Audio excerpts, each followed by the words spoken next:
Fluid mechanics के अंदर सबसे पहले मैं फ्लूइड मैकेनिक्स वाले पार्ट को स्टार्ट करूंगा। अब जैसा कि आपको पता है, फ्लूइड मैकेनिक्स में हम लोगों को पता है हमारी एफएम के अंदर दो कैटेगरी डिवाइड है। बेटा एक कैटेगरी यहां से आई है फ्लूइड मैकेनिक्स की और एक कैटेगरी आई है फ्लूइड मशीनरी की। मैंने कहा what do you mean by the mechanics terms? शब्दों पर गौर फरमाना, शब्दों से बहुत चीजें निकल कर आएंगी तुम्हारे पास अभी। मैंने कहा मेरे प्यारे बच्चे, what do you mean by the mechanics terms? Mechanics शब्द का अगर मैं मतलब समझना चाहता हूं तो मुझे इतना पता होता है, किसी भी चीज पर जब फोर्स लगता है, किसी भी चीज पर जब फोर्स लगता है, उस फोर्स के कारण उस पर्टिकुलर चीज पर बहुत सारे इफेक्ट देखने को मिलते हैं। मैंने कहा कोई भी ऐसा सिस्टम जिसके अंदर आप एक्सटर्नल फोर्स लगा रहे हो या इंटरनली फोर्स जनरेट हो रहा है, उस फोर्स के जनरेट होने से उस पर्टिकुलर सिस्टम पर आपको बहुत सारे इफेक्ट देखने को मिलते हैं। एग्जांपल देता हूं। मैंने कहा आपके पास एक बॉक्स था, अगर इस बॉक्स को मेरे प्यारे बच्चों मैं दो तरफ से फोर्स लगा के दबाने की कोशिश कर रहा हूं, इस बॉक्स को मैं दो तरफ से फोर्स लगा के दबाने की कोशिश कर रहा हूं, मुझे पता है जैसे ही इस बॉक्स को दबाने का प्रयास करूंगा ये बॉक्स अपनी शेप को कुछ ना कुछ ऐसे कर लेगा। सो आई विल से दैट अपनी विड्थ कम करके अपनी लेंथ बढ़ा लेगा। बेसिक सी बात है। तो मैंने क्या कहा कि this is due to the effect of force, this is due to the effect of force. या फिर मैंने कहा किसी भी बॉडी को धक्का दिया, धक्का देने की वजह से बॉडी चल पड़ी, that is also the effect of force. मैंने कहा किसी भी चीज को मैंने रोकने की कोशिश करी, वो बॉडी रुक गई, that is also the effect of force. मैंने कहा किसी भी चीज को उठा के ढलान से छोड़ दिया, शब्दों पर गौर फरमाना, मैं तुम्हें कहां से कहां लेकर आ रहा हूं। मैंने कहा तुम्हारे पास एक पहाड़ है और तुमने क्या कहा कि इस पहाड़ पे बैठकर किसी भी चीज को, तुम्हारे पास बहुत सारे कंचे हैं, कंचे समझते हो ना तुम, शीशे के गोल गोल गोलियां आती है, उनको कंचे का नाम देते हैं। कंचे तुमने छोड़ दिए, यू नो दैट कि under the influence of the gravitational force और ग्रेविटी ये सारे के सारे कंचे नीचे स्लाइड होते नजर आएंगे आपको और ये एक टाइम पर आकर नीचे अपने आप आ जाएंगे। This is only due to the effect of force. मैंने कहा मेरे प्यारे बच्चे, वो कोई भी चीज जिसके ऊपर कभी कोई फोर्स अप्लाई होता है और उस फोर्स का इफेक्ट देखने को मिलता है, इस छोटी सी ब्रांच को देसी भाषा में मैं कहता हूं मैकेनिक्स। छोटी सी ब्रांच को देसी भाषा में मैं कहता हूं मैकेनिक्स। तो बात आती है मेरे प्यारे बच्चे की फ्लूइड मैकेनिक्स के अंदर अभी हम क्या पढ़ने वाले हैं वो तुम्हें समझ आ चुका है। जाहिर सी बात है, फ्लूइड मैकेनिक्स के अंदर फ्लूइड के ऊपर फोर्स की वजह से जो भी इफेक्ट आता है, फ्लूइड के ऊपर फोर्स की वजह से जो भी इफेक्ट आता है, उसको हम क्या कहने वाले हैं? That is known to be as the fluid mechanics. I will say that what is the definition of this term. I will say that effect of force on the fluid, effect of force on the fluid, ठीक है, due to या फिर simple effect of the force on the fluid is known to be as the fluid mechanics. Now क्या क्या effect आ सकता है, पहले उस चीज पे गौर फरमाते हैं। आपको पता है बेटा, अगर तुम किसी भी फ्लूइड पे कोई भी फोर्स लगाने का प्रयास कर रहे हो, कोई भी फोर्स हो सकता है, there are various type of the force, we will be going to discuss about that on later on sessions. मैंने कहा तुम किसी भी फ्लूइड पे अगर किसी भी तरह का फोर्स लगाते हो तो फ्लूइड में क्या क्या चीजें आ सकती है। फ्लूइड एक्चुअली में मेरे प्यारे दोस्तों आपके फोर्स की वजह से, अभी ग्रेविटी फोर्स की वजह से बह सकता है। मैंने कहा फ्लूइड आपके फोर्स की वजह से लिक्विड से सॉलिड में कन्वर्ट हो सकता है। क्या बोल रहे हो, क्या बोल रहे हो? मैंने क्या कहा, फ्लूइड आपके फोर्स की वजह से लिक्विड में से सॉलिड स्टेट में आ सकता है। आपने बर्फ जमने के फॉर्मूले को अगर देखा हो तो वहां पे क्या होता है, बहुत हाई प्रेशर होता है, टेम्परेचर कम होता है, वो सॉलिड बन जाता है। कहीं ना कहीं फोर्स का इफेक्ट देखने को मिल रहा है। मैंने कहा आपके इफेक्ट की वजह से, आपके फोर्स की वजह से अगर आप फ्लूइड को दबाने का प्रयास कर रहे हैं तो फ्लूइड अपनी डेंसिटी को वेरी कर सकता है। हाँ, तो there are various effect on the fluid that is totally covered up in that topic which is known to be as the fluid mechanics. Now मेरे प्यारे बच्चे, फ्लूइड मैकेनिक्स का मतलब हम लोगों ने समझा कि ओरिजिनली फ्लूइड मैकेनिक्स का मतलब क्या होता है। अब मेरी यहां से बात आती है कि एक्चुअली में सबसे पहले तो मुझे यही समझना है कि व्हाट इज द फ्लूइड, ये फ्लूइड क्या होता है। देखिए, सिंपल देसी जुगाड़ भाषा में अगर मैं इसको समझाना चाहूं तो मैं तुमको यही कहना चाहूंगा, anything which has the ability to flow, anything which flows या फिर which has ability to flow, वो कोई भी चीज जिसमें बहने की क्षमता होती है, वो कोई भी चीज जिसमें बहने की क्षमता होती है। शब्दों पर गौर देना, बड़ी काम की बात बोल रहा हूं और तुम यहां से कंफ्यूज होने वाले हो बच्चे। मेरे शब्दों पर ध्यान दो। मैंने तुमको कहा anything which has the ability to flow, जिस भी चीज के अंदर बहने की क्षमता होती है उसको फ्लो कहते हैं। बहना समझ नहीं आ रहा। What do you mean bye बहना? मैंने तुमको कहा कि तुम्हारे पास एक ऑब्जेक्ट है, तुम्हारे पास एक ऑब्जेक्ट है और इस ऑब्जेक्ट को तुमने बेटा एक सरफेस पे रख रखा है। Suppose I am saying that gentleman, you are just having that object on the rough surface and you are applying the force F over this object. मैंने कहा आप इस ऑब्जेक्ट पर F फोर्स की एप्लीकेशन दिखा रहे हो। जैसे ही आप इस ऑब्जेक्ट पर F फोर्स लगाओगे, सबको पता है ये ऑब्जेक्ट आगे की तरफ स्लाइड करने लग जाएगा। ये ऑब्जेक्ट आगे की तरफ स्लाइड करने लग जाएगा और शायद स्लाइड करता करता आगे की तरफ आएगा। मैंने कहा ये बहना है क्या? क्या ये बहना है? Is this property called as flow? No, I can say that कि ये स्लाइडिंग तो कहलाएगा, बट इसको हम फ्लो का नाम नहीं दे सकते। इसको हम फ्लो का नाम नहीं दे सकते। तो असली में फ्लो क्या होता है? असली में फ्लो क्या होता है जरा वो चीज समझते हैं। मैंने कहा ladies and gentleman, I am saying that कि suppose this is your surface, suppose this is your surface और आपके इस सरफेस पे एक लिक्विड या कोई भी सब्सटेंस पड़ा है। मैंने कहा इस सरफेस के ऊपर बहुत सारे मॉलिक्यूल्स पड़े हैं। शब्दों पर गौर देना, चीजों को समझने का प्रयास करना, बहुत बेसिक सी चीज है बट समझ यहां से डेवलप होती है। मैं आपको पहले ही बताना चाहता हूं, मैं जानता हूं तुम्हें फ्लूइड मैकेनिक्स आती है, पेपर 1 के लिए है सर, एसएससी जेई का टोटल मेंस तक के लिए है। मैं कभी भी पेपर 1 की चीज नहीं पढ़ाता और कभी होती भी नहीं है। कोर्स मतलब कोर्स, आपको दोनों चीजों का पढ़ाया जाएगा, पेपर 1 पेपर 2 दोनों का। अभी बात को समझना, तुम पढ़ क्यों रहे हो? तुमने आज से पहले कई बार पढ़ी हुई होगी। मेजर चीज आती है लेक्चर पढ़ने का मतलब, अलग अलग फैकल्टी से अलग अलग टाइम पर अगर तुम सेम सब्जेक्ट को पढ़ रहे हो तो उसका पढ़ने का बेनिफिट क्या है? उसका पढ़ने का बेटा बेनिफिट एक ही आता है मेरी नजर में। उसका पढ़ने का बेनिफिट ये होता है कि अलग अलग टीचर का समझाने का ढंग अलग होता है। हम अलग अलग राजनेताओं का भाषण सुनते हैं, हम अलग अलग एक्टर का भाषण सुनते हैं, हम अलग अलग मोटिवेशनल स्पीकर को सुनते हैं, हम अलग अलग एक ही चीज के बारे में किताबें पढ़ते हैं। क्यों पढ़ते हैं? क्योंकि सबके अपने अपने व्यूज अलग होते हैं। व्यूज अलग होने का मतलब होता है कि जब आप उन चीजों को सुनते हो या फिर उन चीजों को पढ़ते हो, आपके अंदर की जो इमेजिनेशन पावर होती है वो बदल जाती है। और मैं आपको एक ही बात बताना चाहता हूं sir, engineering is beyond imagination. आपको इंजीनियरिंग जब ही आएगी जब आप इमेजिन करना सीख जाओगे। तो मैं आपको यही चीज इसलिए इतना बेसिक से समझा रहा हूं कि अगर फ्लूइड मैकेनिक्स की हाथ को तुमने पकड़ लिया ना, तो भाई साहब ये कृष्ण का हाथ है, एक बार ही पकड़ लेता है तो छोड़ता नहीं है, ऐसा कुछ सीन बन जाएगा। तो इसीलिए मैं बेसिक से समझा रहा हूं। मुझे पता है तुमको आती है, लेकिन मेरे शब्दों पर, कंसेप्ट पर ध्यान देना। क्या पता तुम सीख सीख कर कुछ ढंग का बोल जाओ जो मुझे नहीं पता हो। चीजें निकलती है यहां से, ठीक है? हाँ जी, हमको अच्छे से नहीं आता है फ्लूइड, कोई बात नहीं, मैं समझाऊंगा। सर रिप्लाई कर दीजिए। किस बात का रिप्लाई करूं भाई? कमेंट किया गया है बच्चे के द्वारा। यार एक तो ये कमेंट ऊपर चले जाते हैं। सर आपके वाईफाई के लेक्चर है यूट्यूब पे, वो कंप्लीट सिलेबस है? नहीं, no no no no Rahul Kumar, तुम पेड में हो, तुम अभी उस लेक्चर को मत देखना। तुम पेड में हो, पेड लेक्चर्स को देखना, उनको मत देखना, ठीक है? इसका अगर पीडीएफ हो तो दे दीजिएगा, क्योंकि मेंस के लिए लिखने के लिए याद करना होगा। उसके लिए लास्ट में बात करता हूँ रॉबिन्स, लास्ट में बात करूंगा। फायदा वे अभी सेशन पर आता हूं। मैंने कहा बच्चों तुम्हारे पास क्या है, एक particular layer of the elements. तुम्हारे पास बहुत सारे मॉलिक्यूल है और ये मॉलिक्यूल गोल गोल शेप के हैं और ये एक लेयर में बसे हुए हैं। मैंने कहा तुम्हारे पास इन्हीं मॉलिक्यूल्स के ठीक इस लेयर के ऊपर एक और लेयर है। मैंने कहा ठीक इस लेयर के ऊपर तुम्हारे पास इस मॉलिक्यूल की एक और लेयर है और ठीक इसके ऊपर एक और लेयर है। तुम्हारे पास जनरली 4 लेयर तुमको देखने को मिल रही है। मैंने कहा ladies and gentleman, if you are going to concern over this, तुमको मैंने क्या कहा, ये क्या है? कंचे। ये क्या है? ये है कंचे।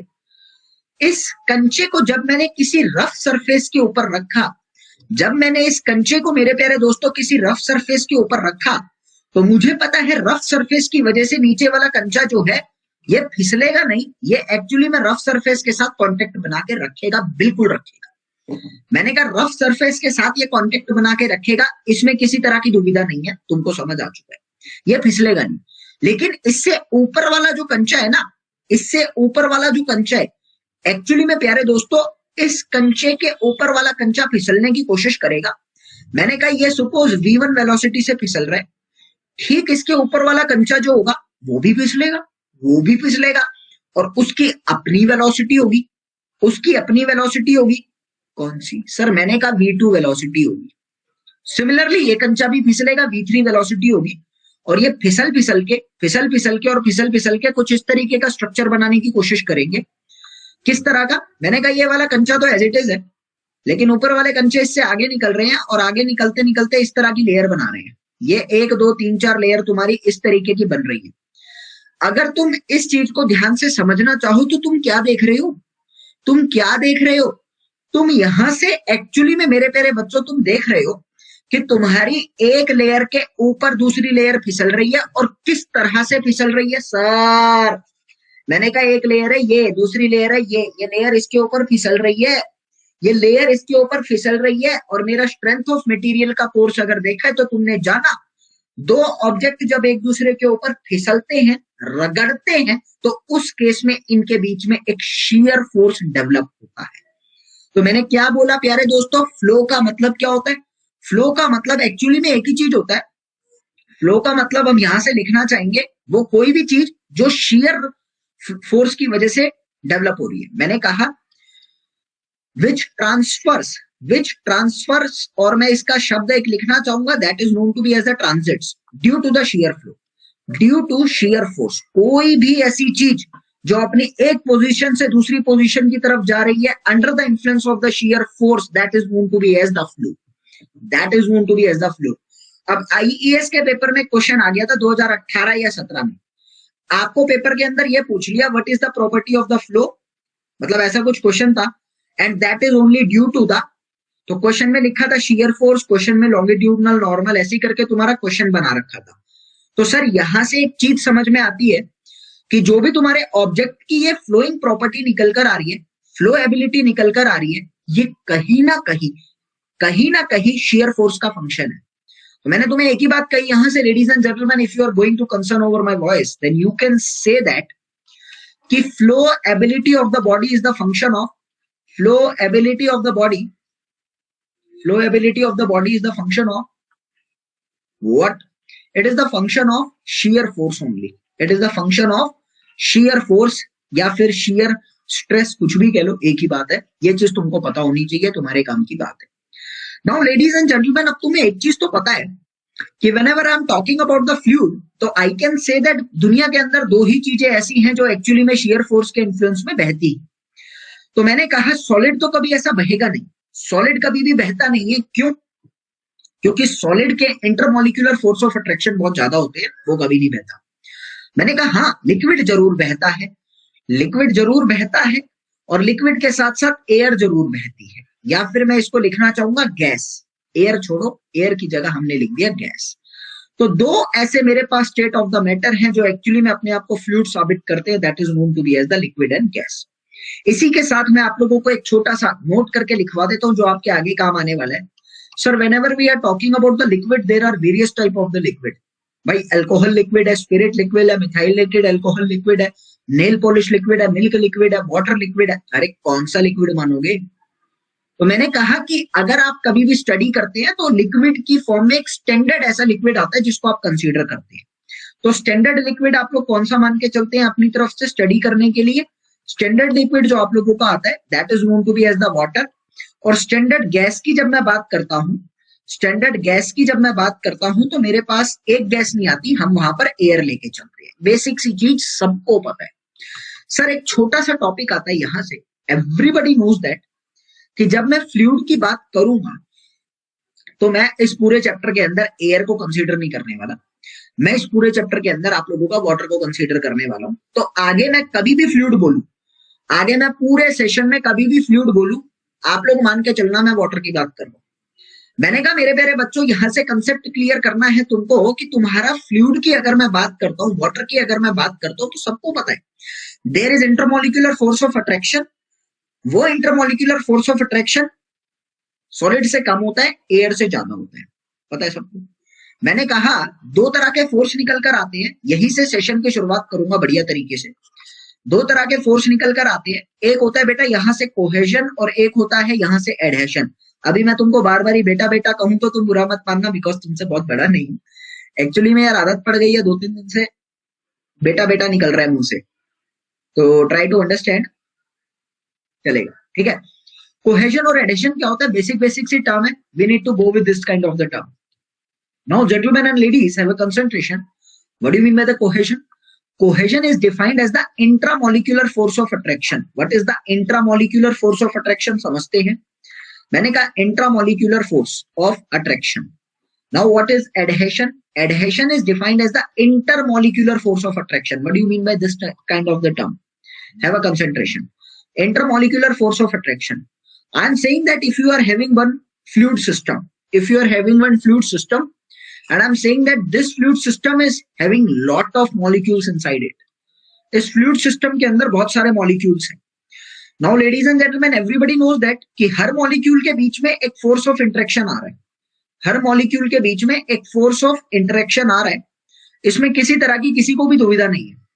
जब same kind of molecules में force of interaction आता है, same kind of molecules, जब एक ही तरह के molecules के अंदर force of interaction आता है, जैसे मैंने कहा water है, तो वाटर के molecule water, air, water, alcohol, solid, कोई भी एक सॉलिड है वो कोहेजन कहलाएगा, ठीक है।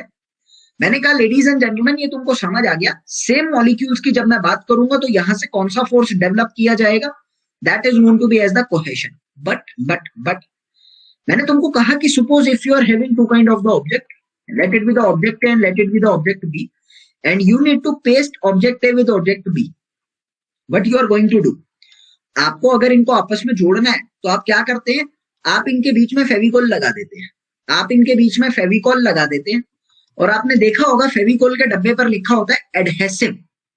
एडहेसिव का मतलब क्या हुआ समझकर चलना।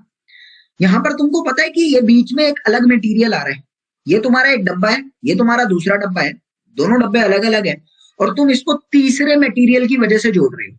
अगर तुम इसको समझ रहे हो ना जेंटलमैन, तो यू कैन से दैट यहाँ पे एक फोर्स डेवलप होगा ऐसे इस नेचर पे, और यहाँ पे एक फोर्स डेवलप होगा इस नेचर पे, और ये फेविकोल इनको बांध के रख रही है, अलग अलग मटेरियल में जा रहा है।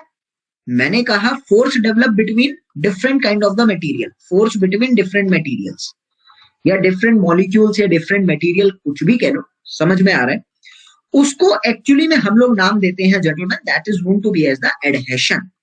उसको नाम दिया जाता है एडहेशन, ठीक है। अब मैं तुमको बताना चाहता हूं, अभी तुम्हारा बिहार का कोई पेपर था, मैंने किताब के अंदर क्वेश्चन देखा था, उसमें यह पूछ रखा था कि कोहेजन और एडेशन क्या होता है। तो ऐसे मैच करके था, मैच नहीं था यार, वो ऐसे ABCD करके लिख रखा था। कोहेजन का मतलब होता है इंट्रा और एडहेशन का मतलब होता है इंटर। अब तुम याद कैसे करोगे, ए आ रहा है इसके अंदर, ए आ रहा है इसके अंदर सेम हो तो हमेशा कोहेजन आएगा, सेम हो तो कोहेजन, अगर एक भी मटेरियल अलग हो गया तो एडिशन, ठीक है। मैंने कहा यहाँ पर ए आ रहा है और यहाँ पे ए की जरूरत नहीं है, तो मेरी ट्रिक वाहियात होती है यार, मेरी ट्रिक का कोई सिर पैर नहीं होता, लेकिन काम आएगी। अभी तुमको ये बता रहा हूं, तुम भूलने नहीं वाले कभी भी। जिसके अंदर ए आता है ना, वो सामने वाले ए से मैच नहीं करेगा। इसमें ए आ रहा है तो इसमें कहीं भी ए नहीं आ रहा, इसमें ए आ रहा है तो इसमें इंटर में ए नहीं आ रहा, इसमें सी आ रहा है ए नहीं आ रहा तो इसमें ए आ रहा है। तो इस तरीके से तुम इसको याद करोगे, इंट्रा ए नहीं आ रहा तो कोहेजन, जिसमें ए नहीं आ रहा वो एडिशन, ठीक है। ऐसे मैंने याद कर रखा है, मैं भी कंफ्यूज होता था। चलो भाई, अभी यहां से बात आती है कि तुम्हें ये छोटी सी चीज पता लगी। मैंने कहा सबको पता है कि तुम्हारी फ्लूइड के पार्टिकल्स में कोहेजन फोर्स होता है।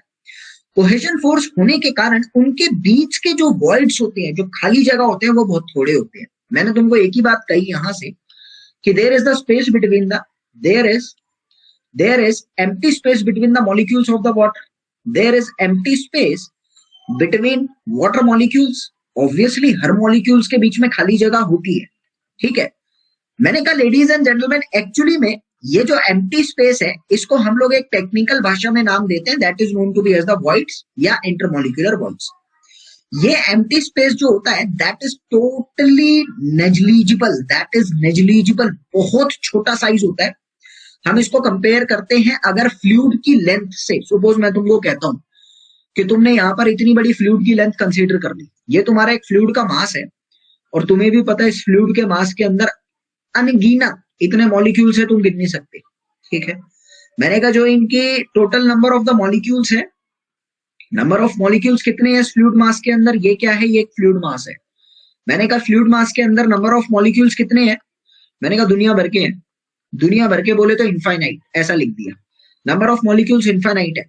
If I am saying that, अगर मैं तुम्हें ये बात बोल दूं कि भाई इस इनफाइनाइट मॉलिक्यूल्स के बीच में से मुझे खाली जगह बताओ कितनी है, अगर मैं तुम्हें ये कह दूं, तुम यहाँ पर कोई केमिस्ट्री नहीं पढ़ रही, तुम यहाँ पर कोई उसके मॉलिक्यूलर लेवल को नहीं पढ़ रही, तुम इंजीनियरिंग पढ़ रहे हो, तो तुम्हारा काम मॉलिक्यूल्स को देखना नहीं है, तुम अपने लेवल के हिसाब से सोचोगे, तुम अपने लेवल के हिसाब से सोचोगे।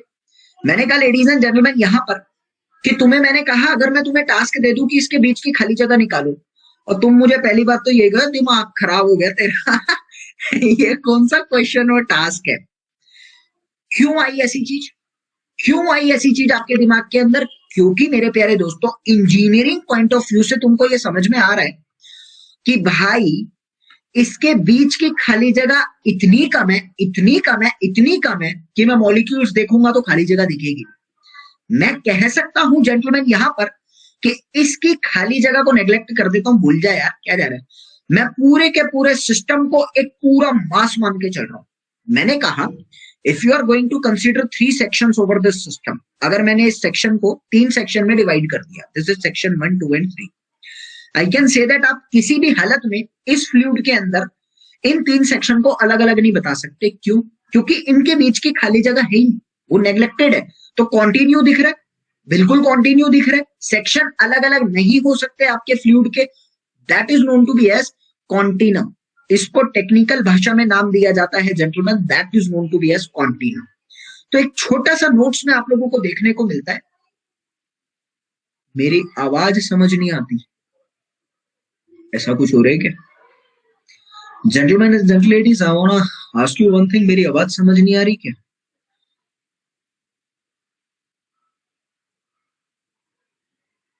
तो ये बच्चे को प्रॉब्लम आई है, अंकी इंग्लिश में पढ़ाता हूं तो नहीं आती, तो आवाज सही आ रही है, आपको इंग्लिश नहीं आती, ऐसा बोलना चाहिए तुम्हें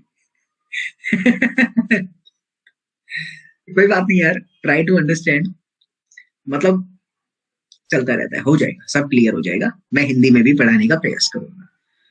मैंने कहा जेंटलमैन एक छोटा सा टॉपिक आता है, टॉपिक क्या, वैसी एक छोटा सा सेंटेंस है, फ्लूइड एज अ कॉन्टिनम का मतलब क्या होता है?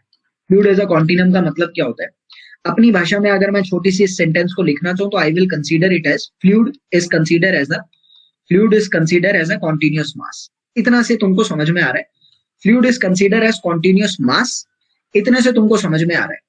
अब भैया इस कॉन्टिन्यूअस मास के कारण तुमको पता है तुम्हारी 3-4 स्टेटमेंट यहां से तोड़ सकते हैं एग्जाम वाले। कैसे? पहली स्टेटमेंट तो यही कहेंगे, यहां से पहली स्टेटमेंट तो यही आ गई कि intermolecular voids between the fluid particle तुम नेग्लेक्ट कर रहे हो। पहला पॉइंट तो तुमको यही समझ में आ गया, इंटरमोलिकुलर वॉइड्स अपने फ्लूइड का तुम नेग्लेक्ट करते जा रहे हो, बिल्कुल नेग्लेक्टेड रहते हैं। पहला पॉइंट तुम्हारा यही आ गया। दूसरा point ladies and gentleman, I can से फ्रॉम दिस पॉइंट कि तुम अपने इस फ्लूइड मास को सेक्शन में डिवाइड ही नहीं कर सकते। This is impossible for us, this is impossible to divide this fluid mass, this is impossible to cut या फिर डिवाइड, ऐसा लिख लो, डिवाइड दिस फ्लूइड मास। आपको अपने फ्लूइड मास को डिवाइड करना इम्पॉसिबल हो जाएगा। क्यों? क्योंकि वो कॉन्टिन्यूअस है, इसको हम कॉन्टिनम कहते हैं। तो भैया तुमको आईईएस जैसे पेपर में क्वेश्चन देता है ना, तो कभी भी ये नहीं लिख के देगा कि कॉन्टिनम का मतलब क्या होता है। It is impossible for us to get this kind of question. अगर आईएएस में इस तरह के क्वेश्चन बनाए तो कॉन्टिनम से रिलेटेड कुछ फैक्ट या फिर उसकी प्रॉपर्टी के बारे में क्वेश्चन देगा, तो मेरे ख्याल में ज्यादा सही रहता है और ये चीज हमको कंसेप्ट क्लियर करती है। नाउ लेडीज एंड जेंटलमैन, यहां से एक छोटी सी चीज और आती है, छोटी नहीं बड़ी है, कि अभी फ्लूइड को पढ़ने में आप लोग बहुत सारे कंजर्वेशंस को अप्लाई करते हैं, वो बाद की बात है। मैं तुम्हें कहता हूं कि अपनी अपनी हर चीज की प्रॉपर्टी आती है, तो मैं डायरेक्टली फ्लूइड की प्रॉपर्टीज पर जाता हूं। मैंने कहा विदाउट वेस्टिंग द टाइम एक छोटे से टॉपिक पर आता हूं कि फोर्स के इफेक्ट की वजह से प्रॉपर्टीज चेंज हो सकती है। अब वो कौन कौन सी प्रॉपर्टीज होती है जरा उनके बारे में देख लेते हैं। Basic properties of the fluids, sir बहुत ज्यादा डिटेल में नहीं जाऊंगा, everybody knows this kind of terms, बचपन से पढ़ते आ रहे हो। पहली टर्म आपकी आती है डेंसिटी। सबको पता है डेंसिटी क्या होता है, mass upon volume. Everybody knows that mass upon volume of the particle, volume of the fluid mass, that is known to be as density. Unit की बात करूं तो यही लिख दूं, किलोग्राम पर मीटर क्यूब. अभी सबको पता है यार, इसके बारे में बहुत ज्यादा बात नहीं करना चाहूंगा. चलो आगे की तरफ आते हैं. मैंने कहा लेडीज एंड जेंटलमैन, यहां से कुछ इंपॉर्टेंट पॉइंट आप लोगों के ये निकल कर आते हैं कि तुमको 2-3 चीजें याद रखनी है. डेंसिटी ऑफ वाटर कितना होता है एक तो. अभी पहले मैं सोच रहा था ये सब हटवा दूं, लेकिन टीसीएस पेपर जो है मैं आपको बता दूं, ये ऐसी ऐसी चीजें पूछ रहे हैं. टीसीएस पेपर ऐसी ऐसी चीजें पूछ रहा है, इसलिए लिख लो. तो मैंने कहा 1000 किलोग्राम पर मीटर क्यूब होता है, 1000 किलोग्राम पर मीटर क्यूब होता है. या फिर तुम इसको एक और लिख सकते हो, 1 ग्राम पर मीटर क्यूब की जगह सेंटीमीटर क्यूब. दूसरा पॉइंट यहां से आता है gentleman, that is known to be as the density of mercury. इसको भी क्लियर कर लेते हैं. डेंसिटी ऑफ मरकरी, आगे मैं कभी भी मरकरी लिखूंगा तो मैं मरकरी की जगह Hg लिखूंगा. तो मेरे सभी से दरख्वास्त है कि सिंबल याद करनी है. Hg मरकरी को बोला जाता है, ठीक है, इसका सिंबल होता है हेमलगम. मैंने कहा इसकी जो डेंसिटी होती है that is known to be as 13.6 gram per centimetre cube या फिर 13600 किलोग्राम पर मीटर क्यूब. उसके बाद लेडीज एंड जेंटलमैन, तीसरा पॉइंट और इंपॉर्टेंट बनता है तुम्हारे लिए, जो कि मेरे अकॉर्डिंग एसएससी में भी पूछा जा सकता है. वो होता है तुम्हारा density of air. Density of air, पहली बात तो ये फिक्स नहीं होती, फिर भी मैं आपको लिखवा देता हूँ. 1.033 ग्राम पर सेंटीमीटर क्यूब की इसकी वैल्यू रखी जाती है. हर वैल्यू आपको अलग मिलेगी, गूगल पे अलग मिलेगी, किताबों में अलग मिलेगी, एग्जाम वाले अलग लगते हैं. लेकिन मैं आपको एक ही कहना चाहता हूँ कि ये आप लोगों को अंदाजा याद रखना है भाई. हाँ, इसके आसपास है, इसके आसपास है, तुमको ये वैल्यू याद रखनी है. फिक्स नहीं हो सकती. क्यों नहीं हो सकती? इसका रीजन है, ज्योग्राफी में पढ़ा होगा तुमने, ध्यान करना आ जाएगा. ये जो डेंसिटी ऑफ द वाटर है किस टेम्परेचर पे होती है? That is generally at 4 degree Celsius. 4 degree Celsius पे होती है ये डेंसिटी, उसके बाद कम ज्यादा चलती रहती है. नाउ लेडीज एंड जेंटलमैन, दूसरी मेरे पास प्रॉपर्टी आती है जिसको बोला जाता है यहां पर weight density. Now what is the weight density? Weight density is defined as the weight upon volume. Weight density is defined as the weight upon volume. इस दुनिया के अंदर बफरिंग,